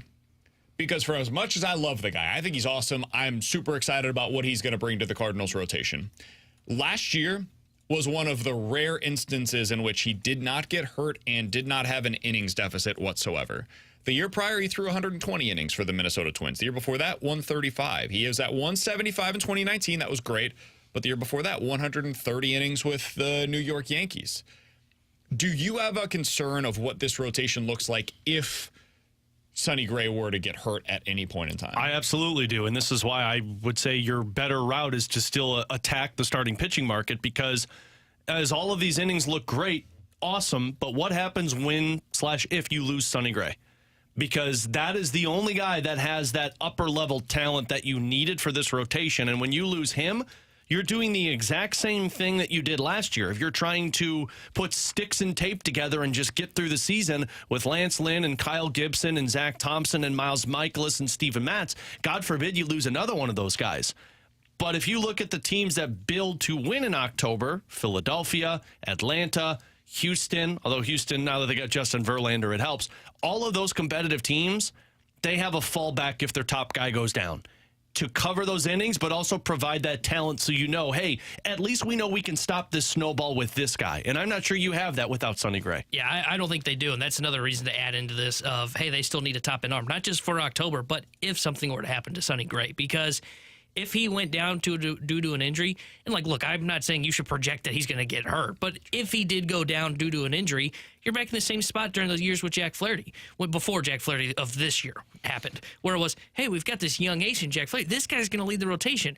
Okay, but then when Jack got hurt, you saw that snowball effect in 2019, where it was, holy crap, we just don't have enough pitching. And at that time, they didn't have a Lynn or a Gibson to lean back on. I don't think it would be as bad as that year. It's not an innings deficit now. No, it's a quality deficit. It's a quality that you deficit. potentially be missing out on. So there's a lot of concern to where if Sonny Gray went down with an injury, you don't have a guy that can kind of propel himself into that number one spot.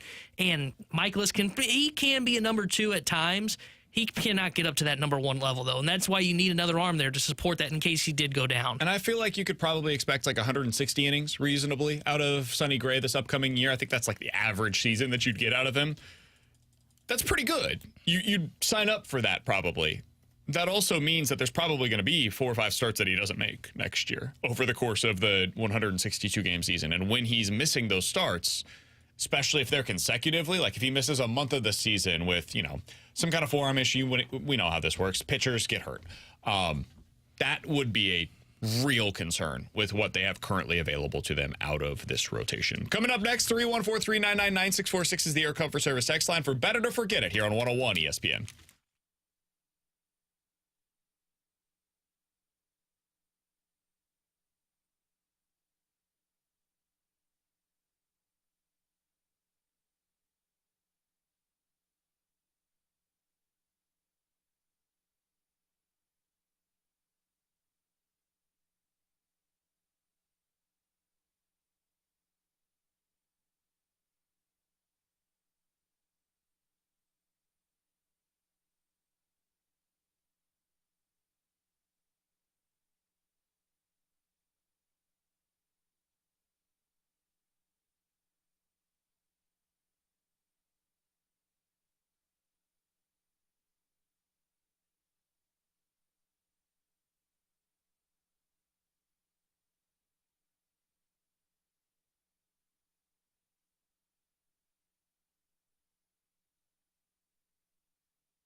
314-399-9646 is the Air Comfort Service text line for Bet It or Forget It. You give us a scenario, we'll tell you if we are betting it or forgetting it here on 101 ESPN. Alex, bet it or forget it. Of the Power 5 conference championships, none of them are decided by one score or less. All of them are decided by at least 9 points this weekend. Oregon versus Washington, Oklahoma State versus Texas, Georgia versus Alabama, Michigan versus Iowa, and Louisville versus Florida State are the 5 games. I'm going to forget this one because I think Oregon-Washington is going to be a close one. Have you seen the line on that? No, what is it? What would you guess? Is this the one you guys were talking about during the break? What would you guess the line is for Oregon versus Washington? It's a neutral site. It's played in Las Vegas. I'd say, honestly, I'd feel like I'd put it at like -3, -4.5, maybe. 9.5 points. Get the hell out of here. For Oregon, by the way. Oregon is a 9.5 well, point I figured it'd be favorite in this Oregon. game. Because I'm Washington shocked by hasn't been that. playing well down the stretch, which I get, but the last time they played together, it was a close game. I'm shocked by that. I get Oregon being favored. I think they should be. I think they're the better team despite losing to them earlier this year. If not for the fourth down nonsense, they would have won that game. But, man, 9.5 points? That seems like a really big number to me. I'm betting this. I think all of them are decided by at least 9 points. Yeah. I'm going to forget it. I think, I don't even know if it'll be the Oregon-Washington game. I could see that one being a one-score game. I think Louisville-Florida State will be close. And I think Louisville probably wins. But, even last week, Florida State's defense is still really good. I think that their defense can keep them in that game for a while, and I think they lose that game by 1 score. So that would be the game that I would circle as, hey, this one could still be the 1-score game. Alex, what you got for us? Bet it or forget it, boys. Dak Prescott is the one that wins the MVP this year. You asked this earlier. It's an interesting discussion. What was the stat that you mentioned earlier? From week 6 on, Dak Prescott has a QBR rating of, which I guess is just QBR. Yeah. It's the ESPN version of quarterback rating. 80.7. That's what Dak Prescott has since week 6. Every other player in the NFL has less than 68% QBR. So Dak, by the way, in Vegas right now, if you want to go to the FanDuel odds, is 6-1 to win the MVP. Jalen Hurts is the favorite at I plus wonder what 150. Dak was at the beginning of the season. Patrick Mahomes is still the second favorite at plus 350. I don't understand. I don't know how that's possible. I like Patrick Mahomes a lot, obviously. He's not been the MVP this year. His wide receivers are failing him. Dak Prescott third right now in Vegas, tied with Lamar Jackson, both of them at 6-1. Wasn't he like plus 1,400 at the beginning of the season or something like that? Yeah. I thought he had some pretty insane odds at the beginning of the year. So the tough part for him is going to be the record, but the Cowboys, I believe, still have another game left against Philly, right? They do, 2 weeks from now, against Philly at home. That is a Sunday night game. If Dak outplays Jalen Hurts in that one and the Cowboys win, that's where you would end up seeing something like this shift in favor of Dak Prescott. I'm going to say I forget it because I think Jalen Hurts will win that game, and because he's the best quarterback on the best team, he'll end up winning the MVP this year.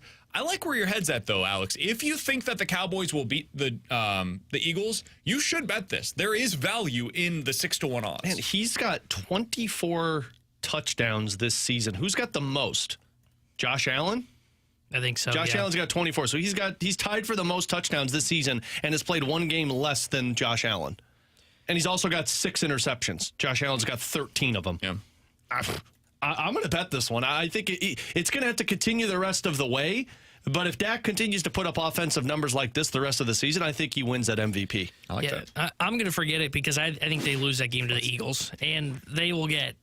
They've been killed in a couple of games. When they don't play well, it goes poorly. And Dak's a part of the reason why as well. So I just don't think they're good enough against Philly. I think Hurts will perform better. I think Hurts will be the guy that could still win the MVP. T-Bone?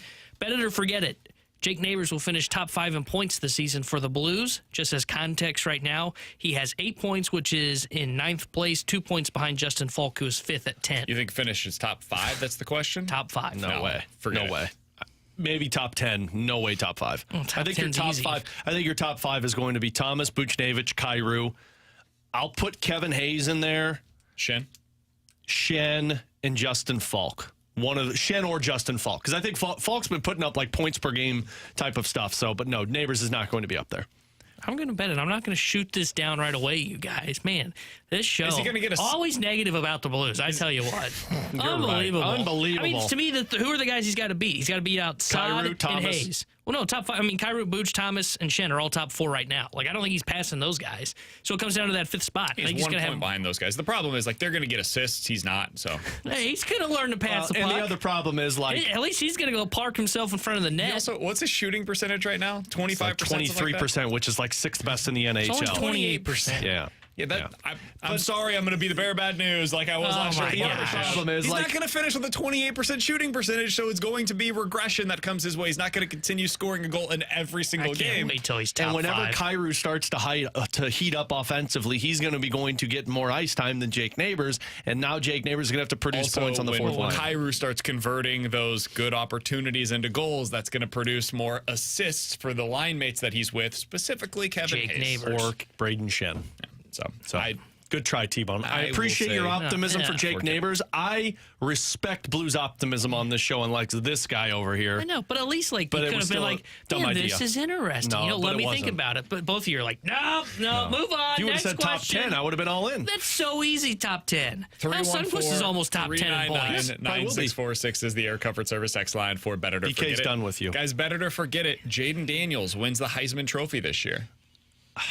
The LSU quarterback, Jaden Daniels. It's not Caleb Williams, so you can mark that one off. I feel like it's between him and the Oregon. Was it Bo Nix? I'm so annoyed with this, yes. And Not Penix. you. Penix will be in this too. No, Penix ain't winning it. What? I said he'll be in the conversation. Well, but was He's the question third who's right in the now in the conversation? odds. Yeah. See? Third. You know what? I'm 16 to annoyed 1, with the you. other two guys are basically even. BK yells at me, I yell at you, then you could go home and yell at whoever you want.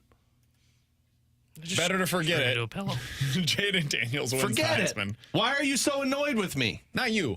I'm annoyed that Bo Nix is even in the conversation. He's not been as good this year as Jaden Daniels. Jaden Daniels has been the best player in college football, and yes, I understand that his team lost 3 games, and that, for some reason, disqualifies him among college football fans. It shouldn't. The best player is who deserves to win the Heisman Trophy, and he was the singular best player this year. His defense sucked. If a pitcher has a terrible team and they end up losing a bunch of games, that doesn't mean the pitcher sucked. We found his loophole for Landon Gibson this season. It means the team was terrible. But if the guy finishes the year with a 2.0 ERA and struck out 30% of the batters that he faced, he deserves to win the Cy Young because he was the best pitcher in that given season. This year, the best player that I watched from start to finish was Jaden Daniels. That guy was unbelievable. Go look up his numbers and compare him to what Joe Burrow put up at LSU. Incredible. It's shocking. Jaden Daniels has better numbers this year than what Joe Burrow put up, and he had a historically great season for a historically great offense. Jaden Daniels should win the Heisman. He's not going to. I'm going to forget it. It's going to end up going to Bo Nix, which is absolutely insane. I'm so annoyed with this. Are you? Yeah. I'll bet it. I'll say the voters get it right. And if they do, there's hope for Tyreek Hill to win the MVP in the NFL like he should. Yeah, that's not happening. I know, but it's the same kind of argument where it is, a quarterback's got to win this award. I'm annoyed with people that just throw Bo Nix under the bus because his defense has been bad. Who cares? His defense has been great. Bo Nix is really good, by the way. I like Bo Nix a lot, and his story is really cool. He failed spectacularly at Auburn. There he is again. No, seriously, he was terrible at Auburn, and the team was really bad around him as well, and he goes to Oregon, has an opportunity to be able to rebound. This is why I don't think the transfer portal is exclusively bad. Goes to Oregon, gets an opportunity to kind of rebuild himself. He was a big-time prospect coming out of high school and has been fantastic for them, and now has a chance to win a national championship. Cool story, man. Shouldn't win the Heisman Trophy. Should finish second to the guy that has actually been the best player this year in college football.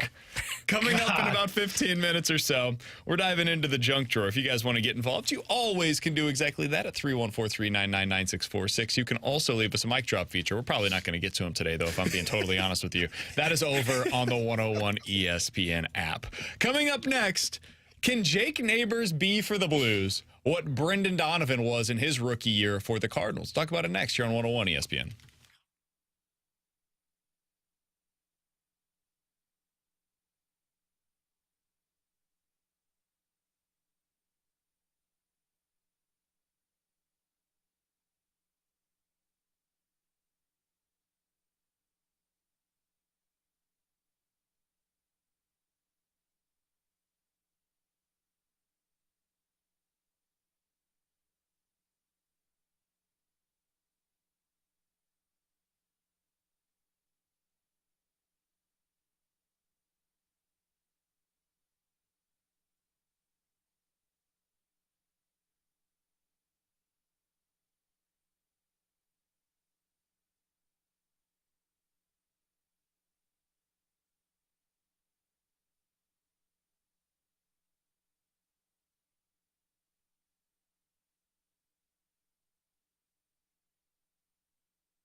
Terry Henderson here with a Sports Center update driven by Johnny Londoff Chevrolet and Johnny Londoff Autoplex. Blues back in action tonight as they visit the Minnesota Wild. We'll have pregame coverage starting at 6 o'clock with Alex Ferrario and Joey Vitale. Then Joey will join Chris Kerber for Puck Drop at 7. The Sports Center update was driven by Johnny Londoff. Find your road shop 24/7 at londoff.com and londoffAutoplex.com. Are you kidding me?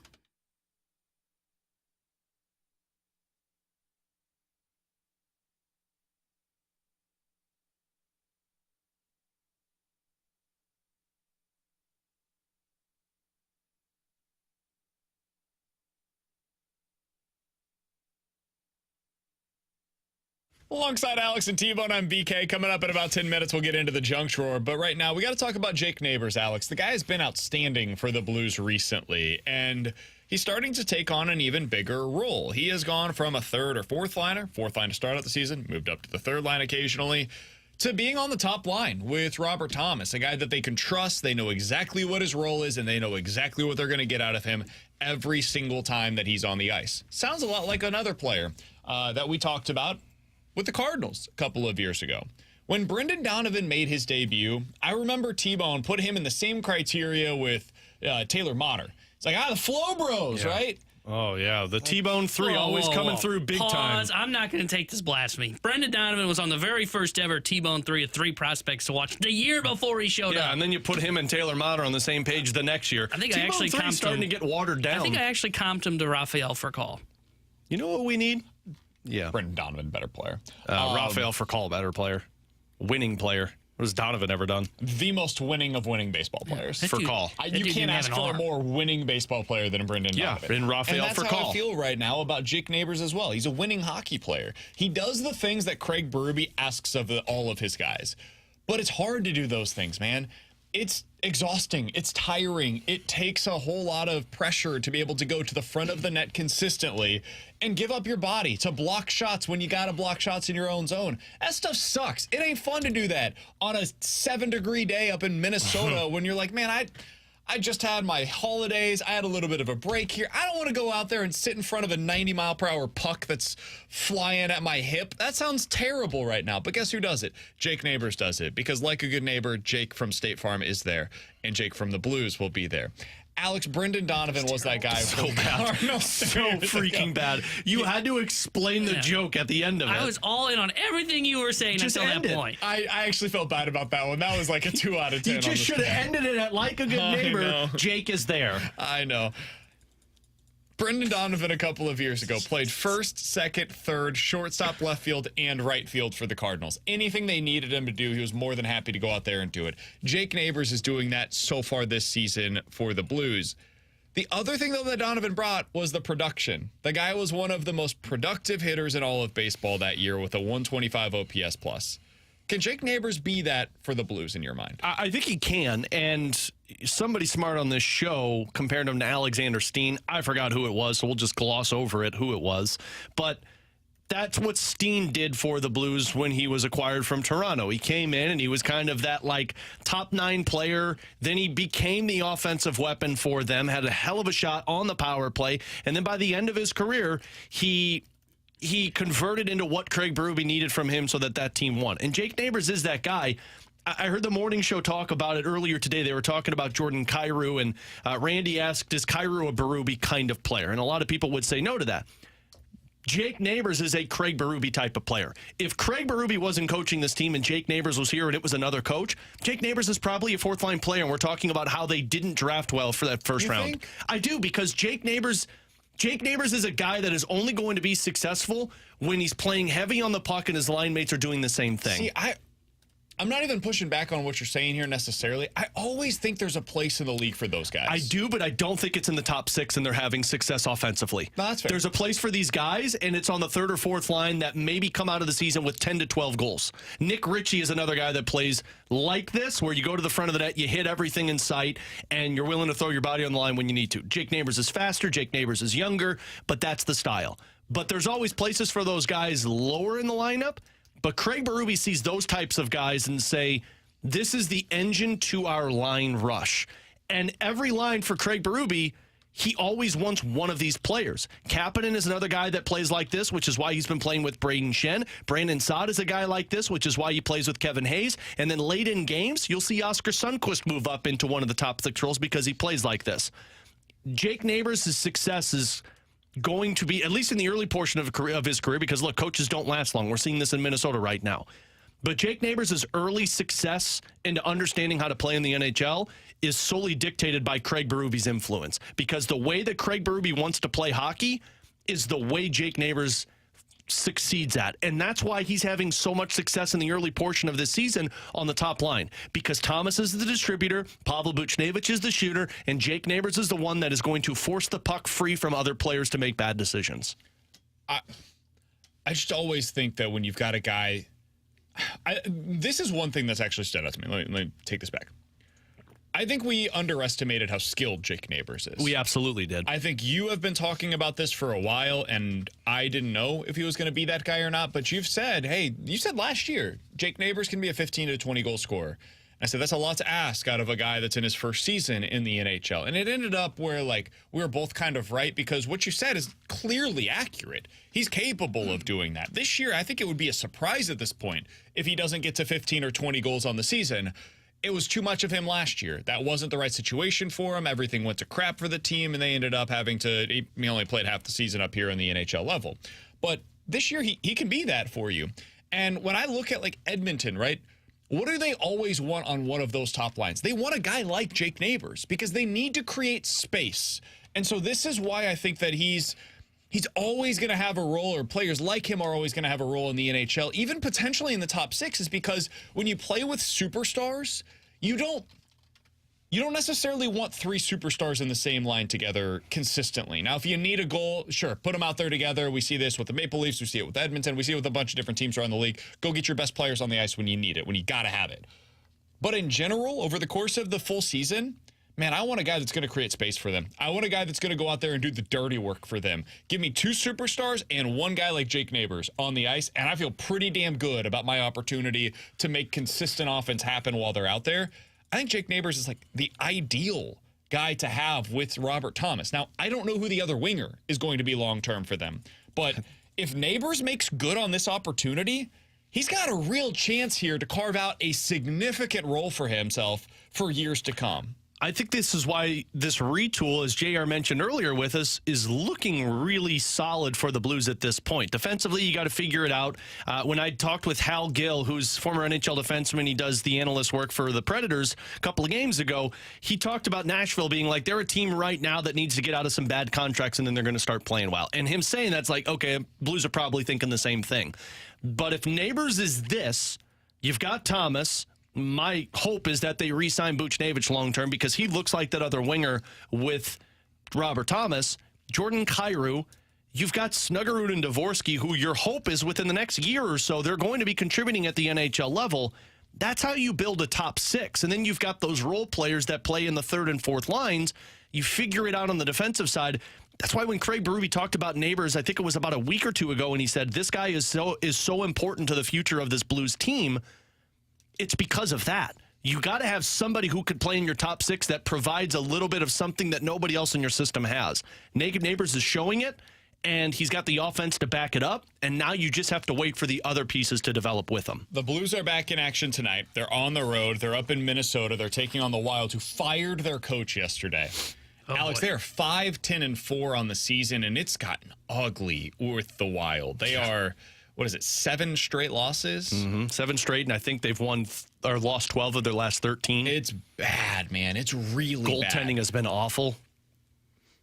Are the Blues on upset watch in this one? Yes, they absolutely are. And this has nothing to do with the Blues being bad and everything to do with Minnesota. Probably this is going to be the best game that they've played all season long, because when a coach gets fired, that team comes out with a lot of pissed off attitude, and the Blues are going to have to be ready for this one. Now, it's the dad's trip, and the Blues, if you've seen the Nuggets by now, okay, it does. Can we talk about that for a second? Oh, Jesus. He tried to sell us on culture in a clubhouse, but dads on a trip doesn't matter. No, fine with dads on the trip. This is the trip. taking up to Minnesota. Did you see Michael Russo's tweet? It's 7 degrees up there, dude. Michael Russo covers the Wild. He tweeted out the picture of the weather app that said it was 8 degrees, and he said this team just came from California, from Arizona, and from Florida, and they said, no, we should probably bring our dads to Minnesota. Next week, you've got a road game in Vegas and in Arizona back to back. Go there.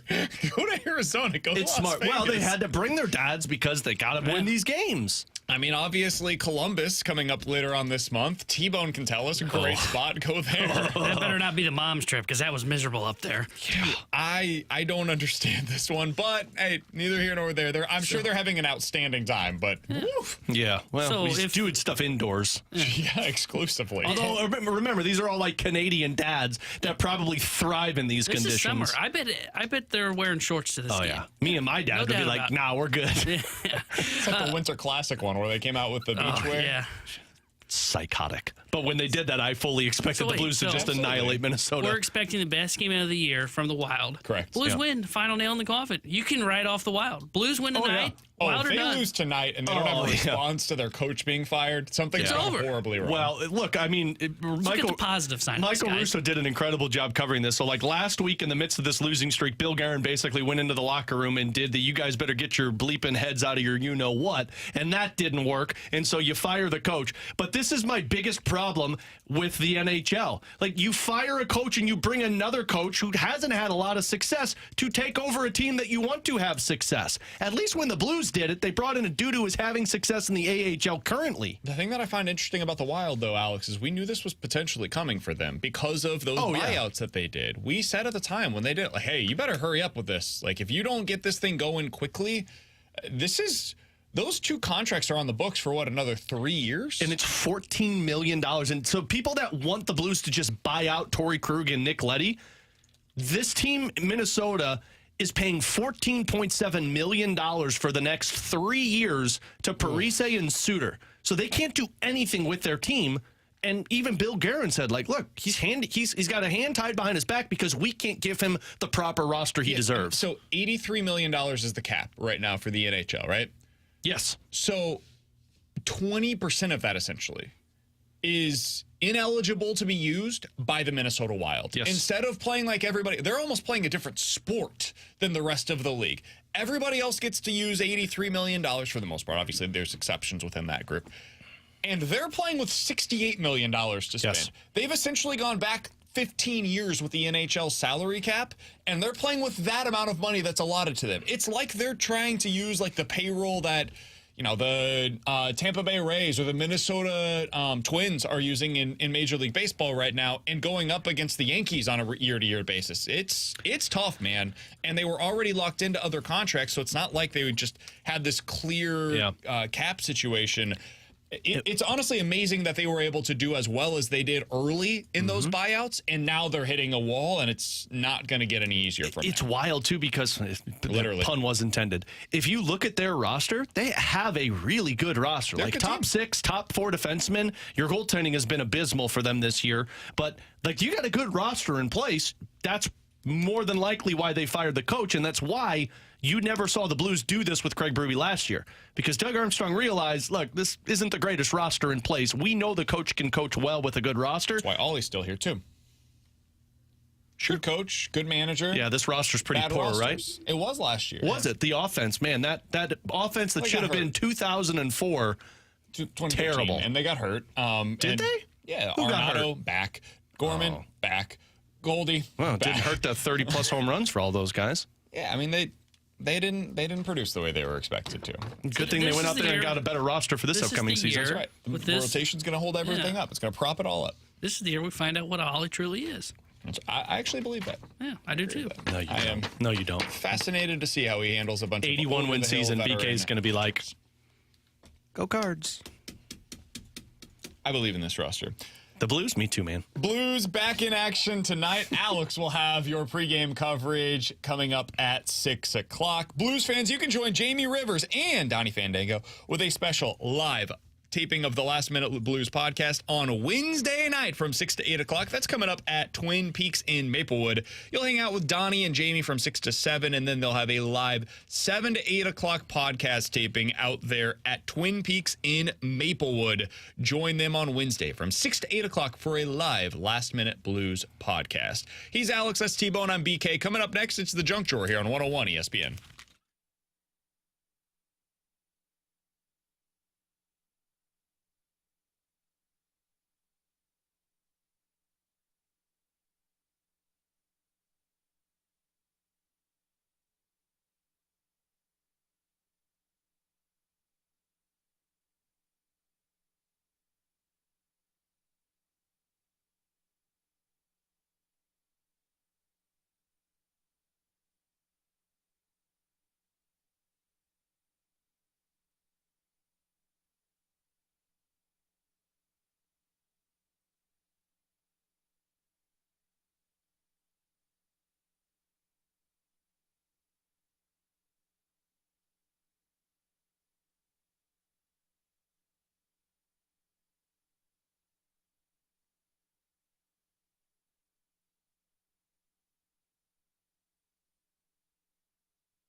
Alongside Alex and T-Bone, I'm BK. You got BK and Ferrario here on 101 ESPN. Let's go ahead and dive into the junk drawer. And Alex, there is a bit of a scandal that's taking place in the sports media world right now. I don't know how much you've been able to read about this, but Sports Illustrated, once thought of as the pinnacle of sports media and sports journalism in general. Had a subscription to them.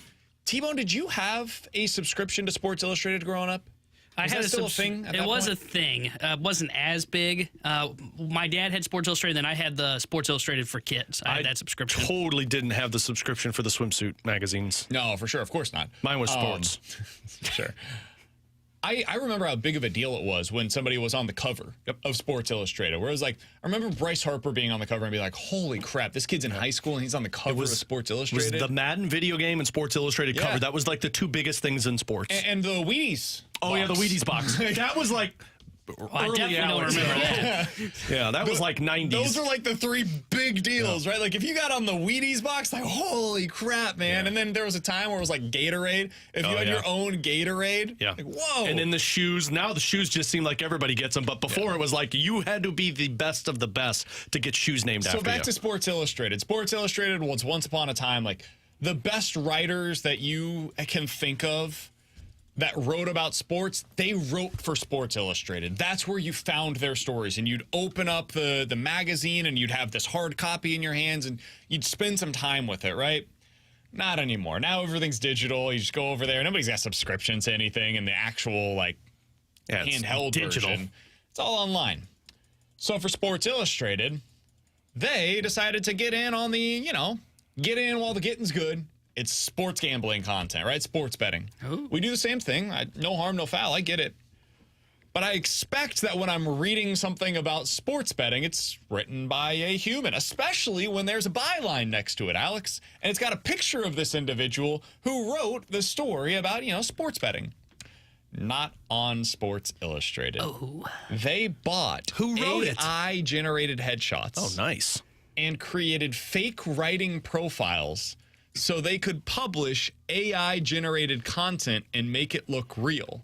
And then, when they got found out, they just deleted the content from the website. They're like, Like it never happened. look over here. Nothing happened. I see nothing wrong here.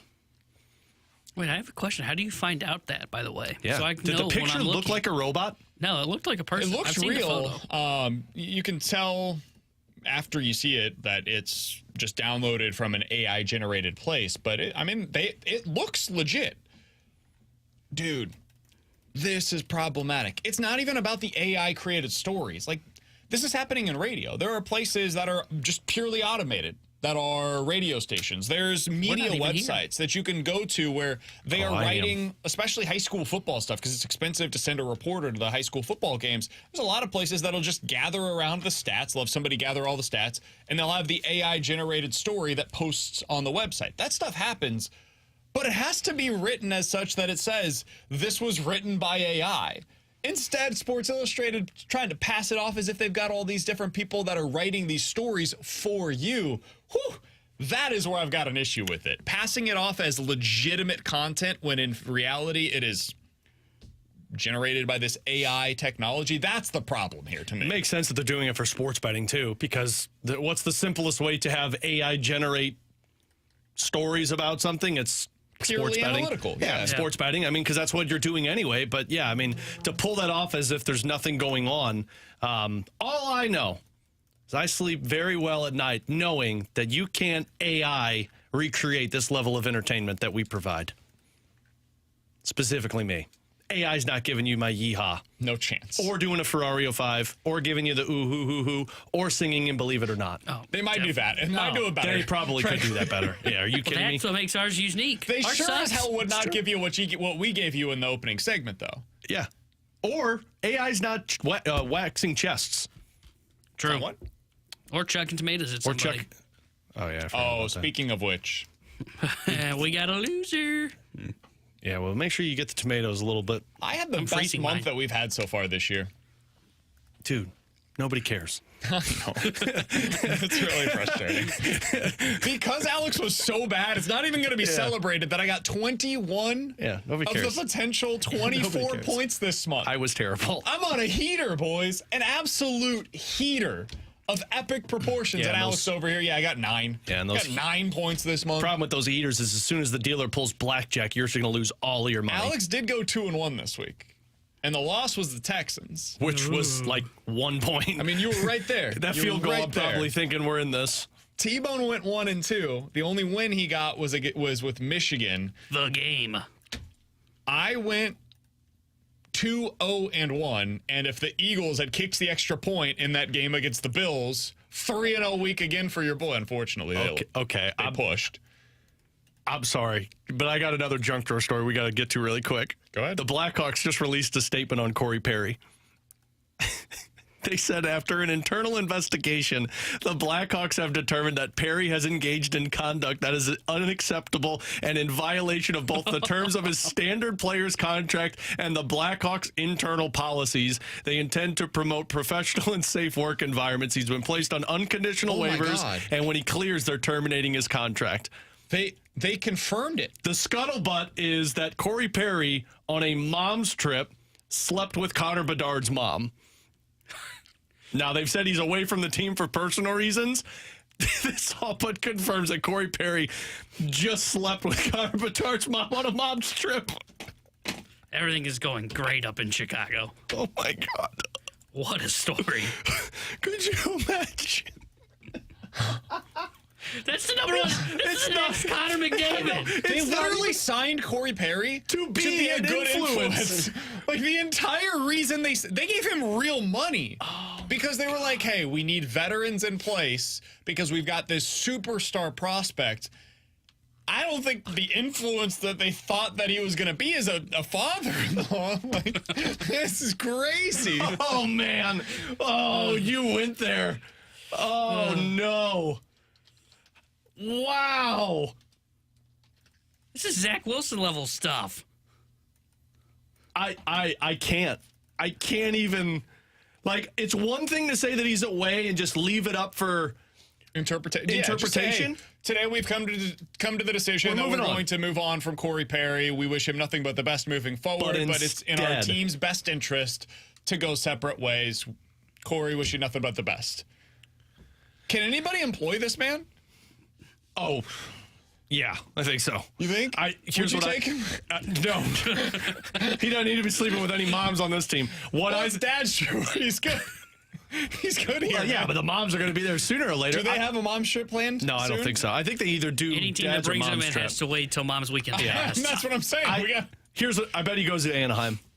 Oh, I don't know. They got a lot of young talent there that doesn't need that influence. Part of the reason why, but they'll put his name up in the rafters, one, solely for his play, but two, because of this. This has got to be the most. 38. I bet you he's basically the same age as Corey Perry's, or Corey Perry's mom. Well, he is probably. As Bedard's mom. Let's find out. Bedard is what, 18? Yeah. Corey Perry is 38. You can't even Google Connor Bedard's mom without a picture of Corey Perry popping up. Of course. She's not married, is she? Well, there's pictures of them together with the dad, so I hope not. No. Yeah, I can't find how old she is. According to the website, it appears that she's still married. Yikes. Well, the good news is the Chicago Blackhawks made this, less obvious as possible. He engaged in conduct that is unacceptable. Dude. If you're Corey Perry, you're probably like, 38, retirement's coming. Connor Bedard's mom. God. Can I read you something? What? When I Googled Connor Bedard's mom. Oh, no. Came up with a story. Does his Wikipedia page say Blackhawks Connor Bedard ready for mom's trip? Wikipedia says Corey Perry's his dad. Everyone's probably happy for the cooking that's going to take place tonight.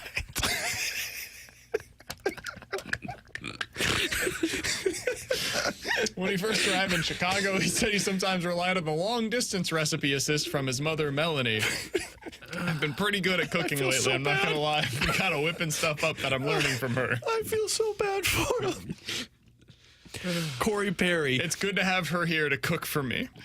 Perry is known for his goal-scoring ability, abrasive playing style, ability to get under opponent's skin, and being Connor Bedard's dad. That's what Wikipedia says. The trips give family members insight into the player's job schedule and the quote-unquote NHL lifestyle. This sucks, man. Oh, man. I cannot believe So this. if Connor Bedard goes into a cold spell on the ice, we know why. Oh, man. I don't think Corey Perry's in a cold spell right now. No, Corey Perry's on he's on a heater, as BK likes to say. Do they still stay in contact? The GM. Sometimes we complain about the schedule or the travel, but when the moms come and they see that we're staying at the Four Seasons or someplace like that, they don't have empathy for you anymore. Here's the real question. I need Corey Perry to be on a podcast somewhere. Who initiated who? That's the Corey Perry interview everybody wants to hear. I think Corey Perry's married too. Oh my I'm excited gosh. to spend time with my mom and have her on the trip, kind of for her to experience some of the stuff that we like to do. I think they've got some stuff planned for them during our game days or whatever. So you know they'll have a good time. Well, Oh, man. Corey Perry's married too. Is he really? Oh my gosh. Oh, no, man. Yep. Oh, now I feel bad. Didn't know that. Didn't know that. That's bad. Oh, okay.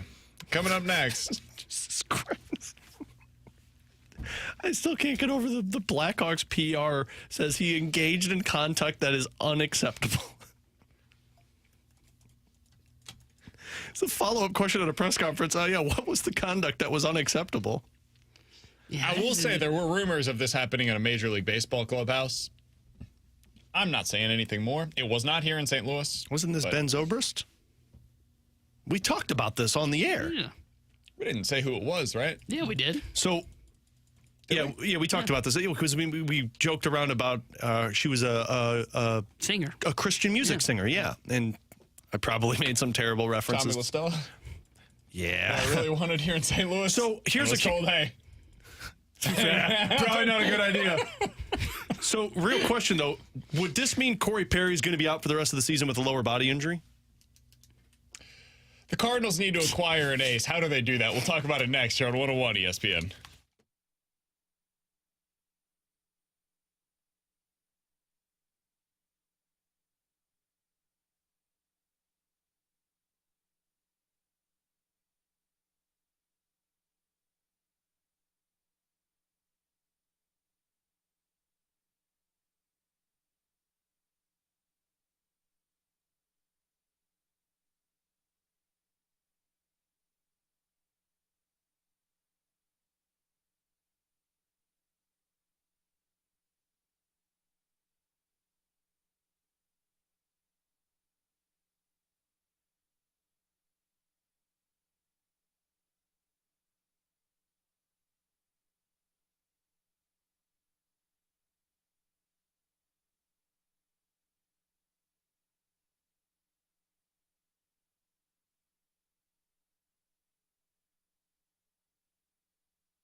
But the Cardinals, from what I can tell, are not done. And I think another starting pitching addition should not be ruled out because, frankly, they need one. Like they definitely have a need for another starting pitcher.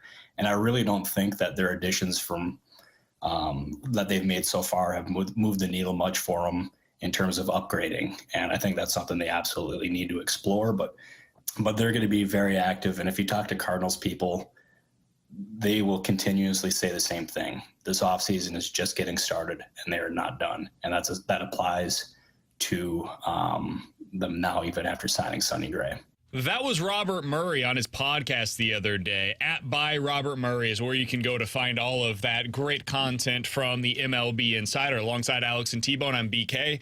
Alex, he doesn't think that the Cardinals are done, and he says he thinks they should still be going out there to get an ace. I don't think any of us believe they're going to. No. Our current belief, and they could surprise us. Hopefully they do. I'd love nothing more than for them to go out there and trade at the winter meetings for Tyler Glasnow. That'd be great. I'd just be surprised by it. I don't think that's going to be the route that they decide to go. He also then added a little bit more context to what he believes the Cardinals are going to be doing. We talked yesterday about the report that appeared about the Cardinals potentially shopping Steven Matz. I figured if there was anything substantial about it, you typically would see other national reporters confirm such a thing. We didn't really see any of that, and then Robert Murray said this. Yeah, so I saw that Steven Matz report. I've done some digging on that, and I've talked to a few rival teams who have not necessarily heard that Matz is available, so I don't know. That's not me saying the report isn't true, but if the Cardinals are in fact shopping Steven Matz, those teams were not aware of it. So take that for what it's worth. Oh, good thing we didn't. We just glossed over that one yesterday and said, we kind of did. We said, hey, take this with a massive grain of salt. This is for MLB nerds on Twitter. But they're suggesting that Steven Matz could be made available. And really the main reason why we talked about it is because we had already planned on talking about how they could get creative. And trading Steven Matz is like the one way you could really get creative payroll-wise with what they currently have available. So maybe they're not shopping him, but if they were to do something interesting, that's probably how it begins. Or you move him to the bullpen and you don't sign another $10 million reliever. Those are really your two options there.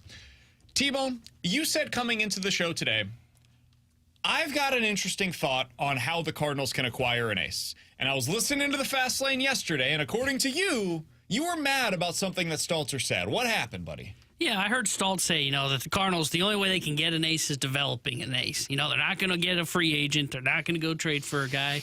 They could, he said they did have names that they could target, like Glasnow would make sense and Cease would make sense.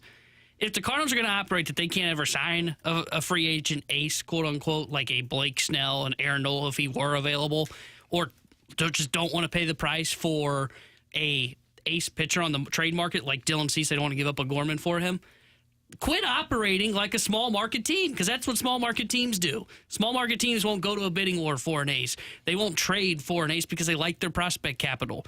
That's how small market teams operate. The Cardinals should not operate that way. If they truly said, hey, you know what, Blake Snell's an ace, he's the guy that's going to lead our rotation, they should be willing to win a bidding war for that guy. If they say Cease is a guy that can be a top-end pitcher for us, or Glasnow, they should find a way to make it work, get creative, make a deal work. Trade away a top-end prospect. Trade away a guy that you say, man, this is potentially going to hurt, but you know what? We really need that top dog in our rotation. And they just haven't done that. Now, I'm not saying that they're done. I think they probably are done. Maybe they surprise us. But I don't know. When I heard Stoll say that, I was like, they shouldn't operate. If that's how they truly view it, is we're never going to be able to sign a ace. We're never going to be able to trade for an ace. They shouldn't operate that way. That is how small market teams operate. And if the Cardinals do that, they're trying to run their team with one arm tied behind their back. I mean, I partially agree with Stoltz, because I don't think they're... How many aces are out there? Maybe like 5? And if a team has an ace, you're not trading for him. You just listed all those guys off. I don't believe Blake Snell's an ace. I think he's a really good number one. Aaron Nola's not an ace. I mean, Yamamoto might become an ace. That's probably the guy you should have extended yourself for, but maybe he didn't want to be here. But other than that, aces aren't available. Dylan Cease isn't an ace. I wouldn't trade a Nolan Gorman for a Dylan Cease because I don't know what he is.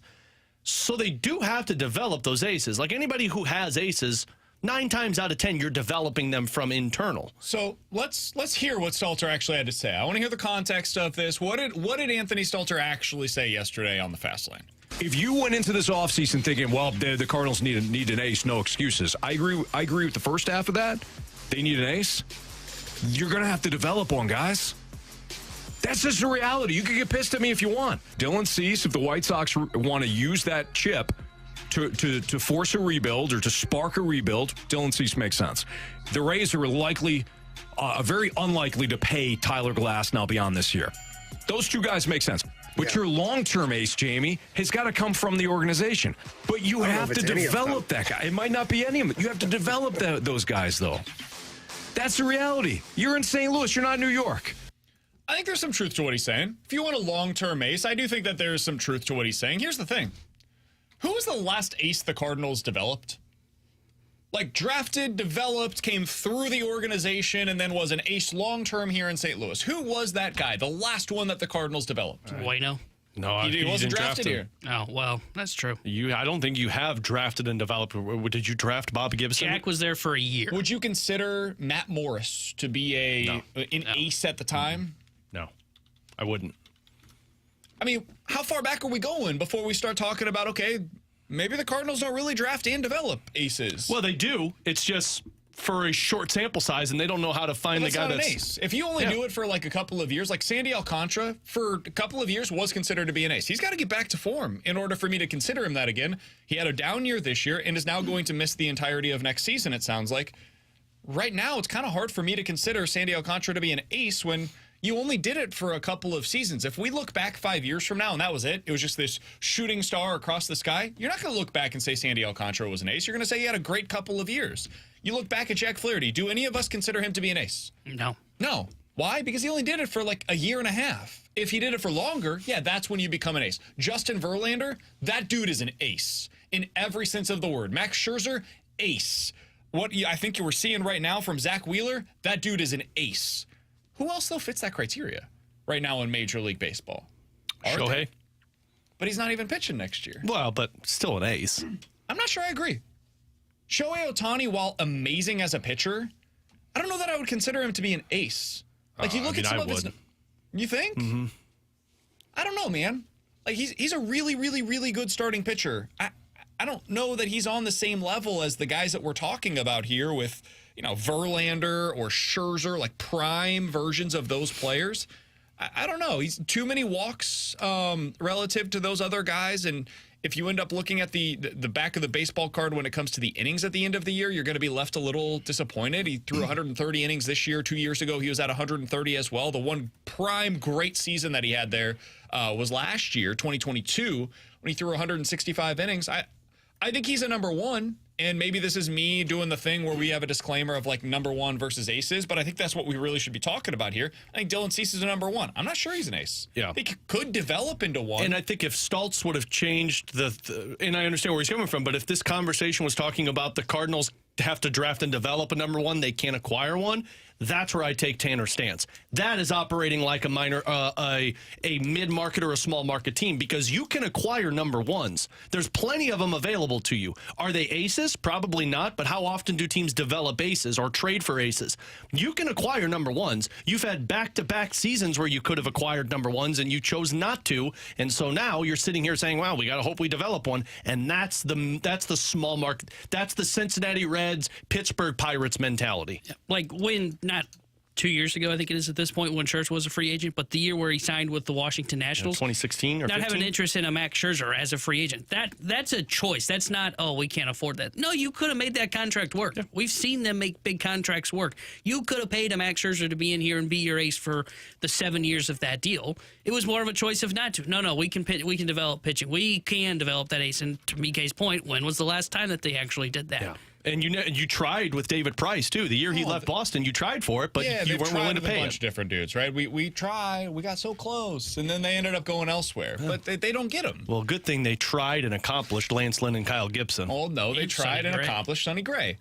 And this is where I think it's interesting is like if you look at if you do look at this is where I find it to be interesting in terms of the ace versus the number one. Like if we're just looking at the numbers and we're saying like, hey, really good ERA that qualifies as a number one starter. Well, then why aren't we considering Sonny Gray to be in that category? Because he does all of the things that these number one starters that we talk about are expected to do. He does miss bats at a pretty reasonable rate. No, not at the same rate as the best guys in baseball. He's not Spencer Strider by any stretch of the imagination, but he controls contact incredibly well. Last year, he got the innings that you expect out of a legitimate number one starter. His ERA over the past 4 seasons is among the top in all of Major League Baseball. Like, if you just want a number one starter, Sonny Gray is that. But if you're looking for an ace with a capital A next to his name, the Cardinals definitely don't have that right now, and I don't think that they were going to be capable of getting one this offseason because I don't think one's available. No, you have to develop them. You develop them with these guys in your system, Tin Kens, TK, Roby, the guys that you're hoping become that. But see, the problem isn't Sonny Gray being that guy. It's you don't have the other guy with him. And that's where the problem falls short for the Cardinals. And that's been this whole offseason. If you don't have an ace, you need 2 guys that can at least masquerade as a number one. You need a number one and number 2. And that's what, I mean, if you don't have an ace, you got a 1 and a 2, and those 1 and 2s can be like an ace for you throughout the season. And sometimes the teams that have a 1 and 2 and not an ace are better off than the team that just has that ace. Yeah, that part I do agree with. I guess I viewed it as they could have signed an ace this offseason. I view Snell as an ace. You don't win 2 Cy Youngs if you're not an ace. And I get it. What did he do in between? I mean, he was good in between. I know he had like 24 starts. I mean, that's not 32, for example. But like I view Ohtani as an ace, and maybe this is where we differ. Is if you view him as a 1, I view Ohtani as an ace. See, I would disagree with your categorization of him being really good between his 2 Cy Young years. He had a 3.85 ERA in that stretch.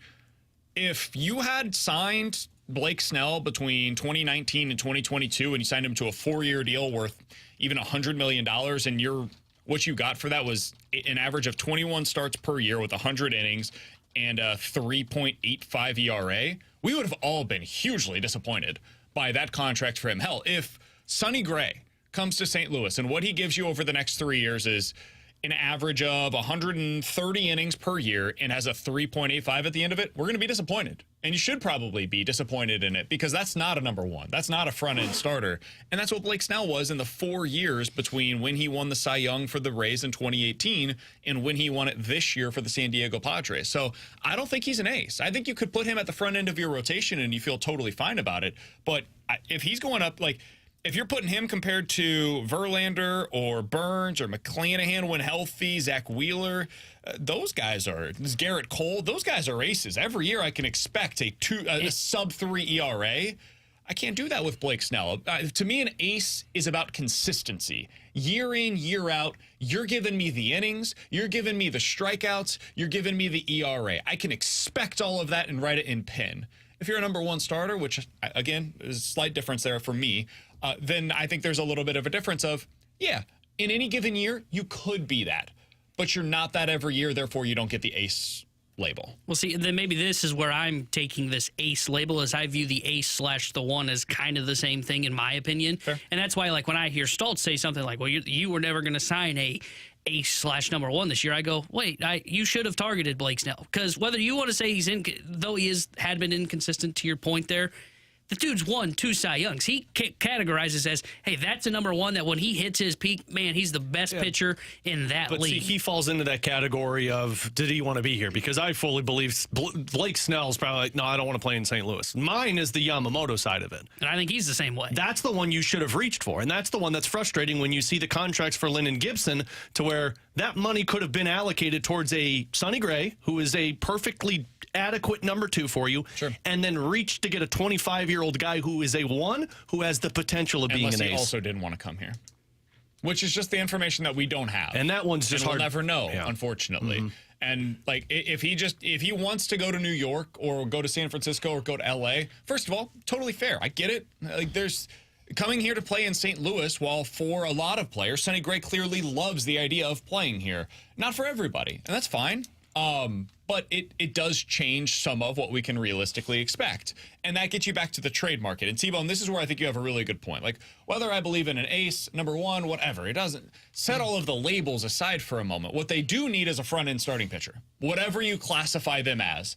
And there is a way to go about getting that. Whether you want to go get it with money or you want to go get it with prospect capital, you could have done that this offseason. That was out there available for you. Dylan Cease, clearly available. I don't think they should give up Nolan Gorman for him. I wouldn't want to do that. But you also don't have to go to that extent. You could go get the guy that's on a one-year deal that, whatever you want to classify him as, the dude has ace stuff. Like Tyler Glasnow, 1 year, $25 million. Yes, there is risk, of course. But that's baked into what you're going to have to give up for him. You're not going to have to give up Nolan Gorman to be able to acquire a guy like Tyler Glasnow. So that was and still is the move that I would personally like to see them make. And I think that's the way you get to classify it as a number one, number two, whatever, ace. That's how you get to a front end of your rotation that matches up against the best in all of Major League Baseball, is by adding a guy like Tyler Glasnow to the mix. Glasnow we talked about it all offseason. It still feels possible, but very 5% possibility probably. That's what they've done is when they go to position players, look, they've had a tough time outside of now where they're starting to develop these guys, developing that superstar talent. So what did they do? They waited until those guys became available on the trade market because they know they're not going to sign the superstar on the free agent market. So what did they do? They trade for an Arenado. They trade for a Goldschmidt, trade for an Ozuna, who was a star at the time that just didn't work out. They trade for those guys. Well, then you're not going to do it on the pitching side. Like, I understand the Cease one, but Glasnow was like the big one where it's like, hey, man, you could get him and probably give up, like, Burleson might be the best thing you got to give away. Are you really going to hold on to Burleson for that? I don't know. The other thing that I would add in this conversation, and this is something that me and Stalter just fundamentally disagree on, I actually think they're doing it right now. I think it's smarter to build around position players than it is to build around pitching. And the reason why is because the floor is just so much higher. They built around pitching for a long time. That's how they had success in the early to mid 2010s, especially, is they were this development factory of starting pitching. And while there are other reasons for it, of course, their pitching development plan needs to be completely overhauled, and that's got to be something that they look into this offseason. It's also just injuries, man. Pitchers break in a way that most position players just don't. Like, position players are just more stable, more sturdy, and you can expect less in terms of the range of outcomes year to year.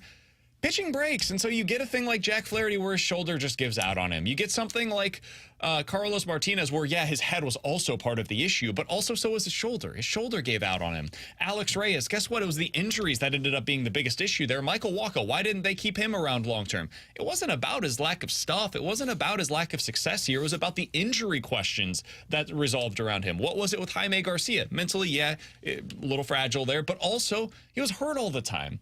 The pitchers that you built around, the pitchers that you were betting on long term, a lot of them, it was the injuries that ended up being the real problem for you. You'll have misses on the position player side of things, but that's more about their ability for the most part. I would rather draft those position players high and bet on the upside there and then go out and year to year figure out my pitching side of things than have to do that on the position player side of things. I think it's easier to mask over the pitching than it is to mask over the position players. It just requires you to go out and actually do it, and that's where we are with the Cardinals in 2023. Coming up next, are the Blues going to make good on what is a Thanksgiving trend across the league? We'll talk about it next year on 101 ESPN.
Terry Hendrickson here with a Sports Center update brought to you by Saliga Heating and Cooling. The Blues back in action tonight as they will visit the Minnesota Wild. We'll have pregame coverage starting at 6 o'clock tonight with Alex Ferrario and Joey Vitale. Then Joey will join Chris Kerber for Puck Drop at 7. This Sports Center update was brought to you by Saliga Heating and Cooling, an independent American Standard heating and air conditioning dealer.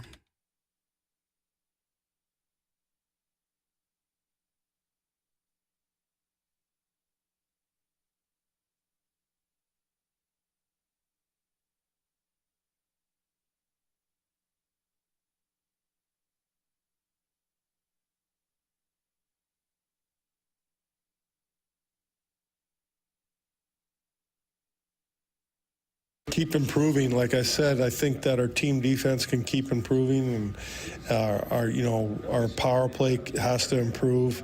That's another area of focus, and then that's the biggest. Those are the biggest two things for me. I think if we keep improving defensively, it's not just in D zone. It's the denials and not giving up odd man rushes and all that stuff. The reloads. Just keep improving defensively and improve our power play. It'll go a long ways. That was Blues head coach Craig Berube on the Curbside podcast, an exclusive interview that you can hear between the Blues head coach Craig Berube and the voice of the Blues, Chris Kerber. He also was able to sit down exclusively with the Blues captain, Braden Shin. You can find all of that over at 101ESPN.com or wherever you find your podcasts. It is called the Curbside Podcast. Alex, he does this after each and every game. The next morning, you'll have it in your podcast feed. Go subscribe right now. It's good stuff. Chris Kerber making sure that you are able to stay apprised with everything that is taking place with the St. Louis Blues. That's what Craig Berube said that he's expecting from the Blues out of their next 20 games after what we've seen from them in the first 20. He wants them to continue to improve, especially on the defensive side of things. Alex, their defensive improvement from last year to this year has them in a place where, as of today, they would be in the postseason. Greg Wyshynski had a really good piece earlier today over on ESPN.com about a Thanksgiving trend that has taken place in the NHL in recent years. And according to him and his numbers based on the ESPN research team, almost every year, about 12 or 13 of the teams that are in the playoff mix at Thanksgiving, like when you look at the standings at Thanksgiving, they remain in the postseason by the time that we actually get there. So in 2023, last year, only 3 teams missed the playoffs after being in the playoff standings at the Thanksgiving point of the season. Man, that's not very far in. You're like 15, 20 games at that point in time. Same thing was true in 22. In 2019, it was 11. 2018, 11. 2017, 13. It's the same thing year after year after year. Alex, right now, the Blues would be one of those teams that's in the playoff mix. Do you think they'll be able to stay there? I do, and mostly it's because the Western Conference around them. So I went back and looked at this last year. Following that 20-game mark, you were 10-10. So you were a 500 club, and you were sitting at 20 points, which was 3 points away from that playoff spot in the Western Conference. So you're close in that position. But you also look at the teams that you were fighting with. You were fighting with the Minnesota Wild, the Edmonton Oilers, the Calgary Flames, the Nashville Predators, who kind of went down really quick. But the 3 teams that you were also battling with for a playoff spot were teams that got into the playoffs and significantly better than you. Look at who you're battling with now. You're battling with Nashville, who outplayed you, yes, absolutely, and has been playing some good hockey as of late. But they also were playing like 5 or 6 games below 500 2 weeks ago. So which trend are you going to look at? You're fighting with the Nashville Predators. You're fighting with Minnesota that just fired their head coach. You're fighting with Edmonton, who has been really bad as of late. And you're fighting with Arizona. Those are the teams that you're in this fight with. And in my opinion, you're on the same level talent-wise as all of those teams. Last year, you weren't in that same category. They were night and day better than you. So I do believe in this trend. This all goes back to the consistency level with it as well. If you're going to continue this trend, you've got to play like a playoff caliber team from now until the next 20-game increment. Because if you go down this dark path of losing 5, 6, 7 in a row at some point, then yeah, the trend stops here. But I'll back the Blues in this one because they do look like a playoff caliber team. Do you think if they just continue to play like right around 500 hockey for the next 20 games or so, like if they get 20 points in their next 20 games, how would you feel about this team? Because that's roughly the pace that they're on right now. They're a little above that. 20 points in the next 20 games. I think if you continue that trend, you're in the exact same spot you're in right now. Right around the wild card spot. Right around one of those bottom wild card spots. Here's the I think thing. this team's more than capable of that. I don't know how much more they're capable of right now. Like, I think they're still trying to kind of find who they are as a team, and there's going to be some growing pains that remain over the course of the first half of the season. But if that keeps them in it for a while, I think this team can do that, man. The top 3 spots in the Central, to me, are they're not locked down because anything can happen. It's so early. But to me, the 3 best teams in the Central are Colorado, Dallas, and Winnipeg. We've seen you're not better than Winnipeg right now. So look at the other teams. I feel like the top 6 teams in the West are basically pretty locked much. in. And now it's we're those 3 teams that you just mentioned, and then Vegas has been incredible again this year. The Kings and the Canucks. Those are the 6 teams that are clearly above everybody else. And I think we all can agree San Jose, Chicago, Minnesota, probably out of this conversation. So now it's for 2 spots, you, Nashville, Arizona, Calgary, Seattle, Anaheim, Edmonton. All those teams are the same to me. Exactly. And one of them... The team that really concerns me, honestly, as crazy as this sounds, is Edmonton. Because they have the ability, when they get their stuff figured out, to be clearly the most talented of the bunch that you just mentioned there. But you could potentially see them get buried if they don't get this thing turned around. And you can't figure that stuff out because you have a goaltending problem. Like, you can have Connor McDavid and Leon Draisaitl all you want, but if your goaltender's letting in 5-6 goals a game, which they have been, you're not going anywhere with that. Calgary's going to be a team that's still going to blow it up at some point. They're still going to trade away these pending... Do you think so? They figured it out, man. They're getting things back on track. Like, as of today, they'd be in the playoffs. Yeah, but Lindholm has seen what has taken place and not going to sign a contract. If you're Craig Conroy, you move on from it because you're a fringe playoff team with 3 to 5 pending UFAs. Seattle has been up and down. Anaheim has been up and down. Minnesota's kind of a nightmare right now. So that's maybe the thing that's most important here then, to your point on Calgary. Who's the team that's committed to this? Who's the team that's actually going to push chips in? Not all the way, not like go all in on this season, but who's the team that, if they are in this mix right now, where it's 50-50 proposition of getting into the postseason, they'll actually add to their core as opposed to subtracting from it at the Seattle and Anaheim.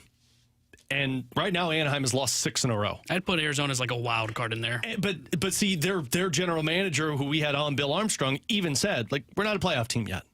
He said, maybe we could get in. You hope you get in, but you're not a playoff team. I don't know if you're pushing in all of those assets in the middle of the season. I don't think anybody's going all in. That's why I think, like, not all in, but like if they're like a fringe team, can I see Arizona like maybe giving up some assets to get something? And they have like ton to give. Yeah, like they've had so many draft picks. They're a wild card. But you got to to think of a team pick for a player that's going to help them the rest of the year. I could totally see them. But you also got to look at it as, and that's where it happens. But I don't know if that makes you any better. Maybe it makes you incrementally better than some of these teams. And the Blues traded for Nick Leddy, and while the contract ended up being bad, they gave up a second-round pick in that deal, and he really helped them down the stretch. So maybe an acquisition like that is really what I'm talking about. I think Nashville's made it very clear this is a rebuild for them. And so I don't see them pushing eggs into the basket. Minnesota doesn't have cap space to do it. Should Anaheim, Should the Blues?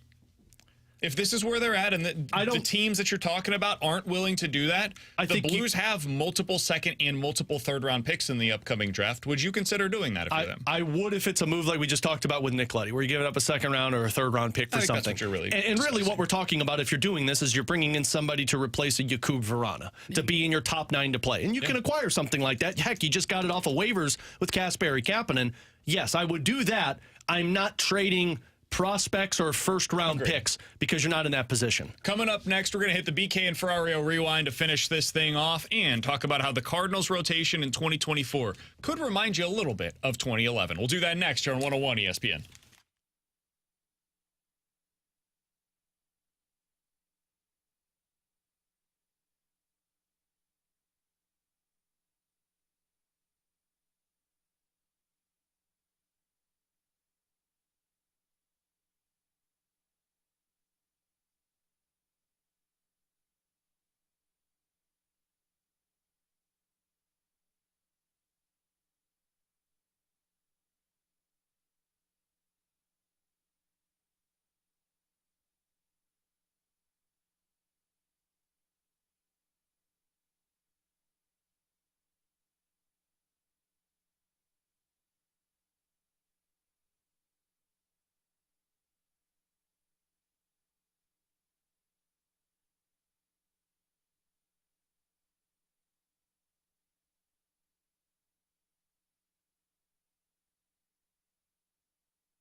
Alongside Alex and T-Bone, I'm BK. If you missed anything from today's show, be sure to check it out on the podcast page, 101ESPN.com, and the free 101 ESPN app is where you go to find it. If you go there, you'll see my opening comments from today about how the Cardinals are currently projected to have 4 starters to throw at least 180 innings in 2024. Alex, the last team to do that was the 2016 Cubs, and we all know how that ended. They won the World Series that year. Before that, it was the 2014 Royals. They went to the World Series that year. 2012 Giants did it. 2011 Cardinals, yep, you better believe it. They also had 4 starters that threw at least 180 innings. Alex, I think that's what the Cardinals are trying to recreate here. I don't know if it's going to work, because I don't know if you have a Chris Carpenter of this staff. I think most people would say you absolutely do not have a Chris Carpenter on this staff. But as I went back through last night and looked at Carpenter versus Sonny Gray, I was surprised by how similar they have been in years 29 through 33 of their respective careers. Chris Carpenter, age 29 to 33, 660 innings, 39% above league average in terms of his ERA. Sonny Gray, age 29 to 33, 670 innings, with a 38% above league average ERA. Sonny Gray's been a lot better than I think a lot of people give him credit for. So if this is what they're trying to recreate, I can see how you're bullish on it. I still personally believe that they're missing that number 2 starter that we all have been clamoring for. Yeah, and the hard part for me with that is you're hoping for both Miles Mikolas and one of Gibson, Matz, or Lynn to be a top 3 starter, and I don't know if you have that. Sonny Gray, to me, can be a guy like Chris Carpenter was, because his numbers, as you pointed out in the opening segment, are very similar. Can you see a bounce back from Miles Mikolas? Absolutely, because he's done it before. But you're going to have to really convince me that Lynn Gibson or Matz can put up numbers like a Jaime Garcia or a Kyle Loesch did that season, around a 3.8 ERA. Hey, each week during the NFL season, the Fast Lane and the Riz Show battle it out in the Pick'em Challenge, but sometimes we come together to hang out and watch some football in person. You can join Moon from the Riz Show and Carrie Davis on Thursday from 6 to 8 o'clock at Cyberg's in downtown.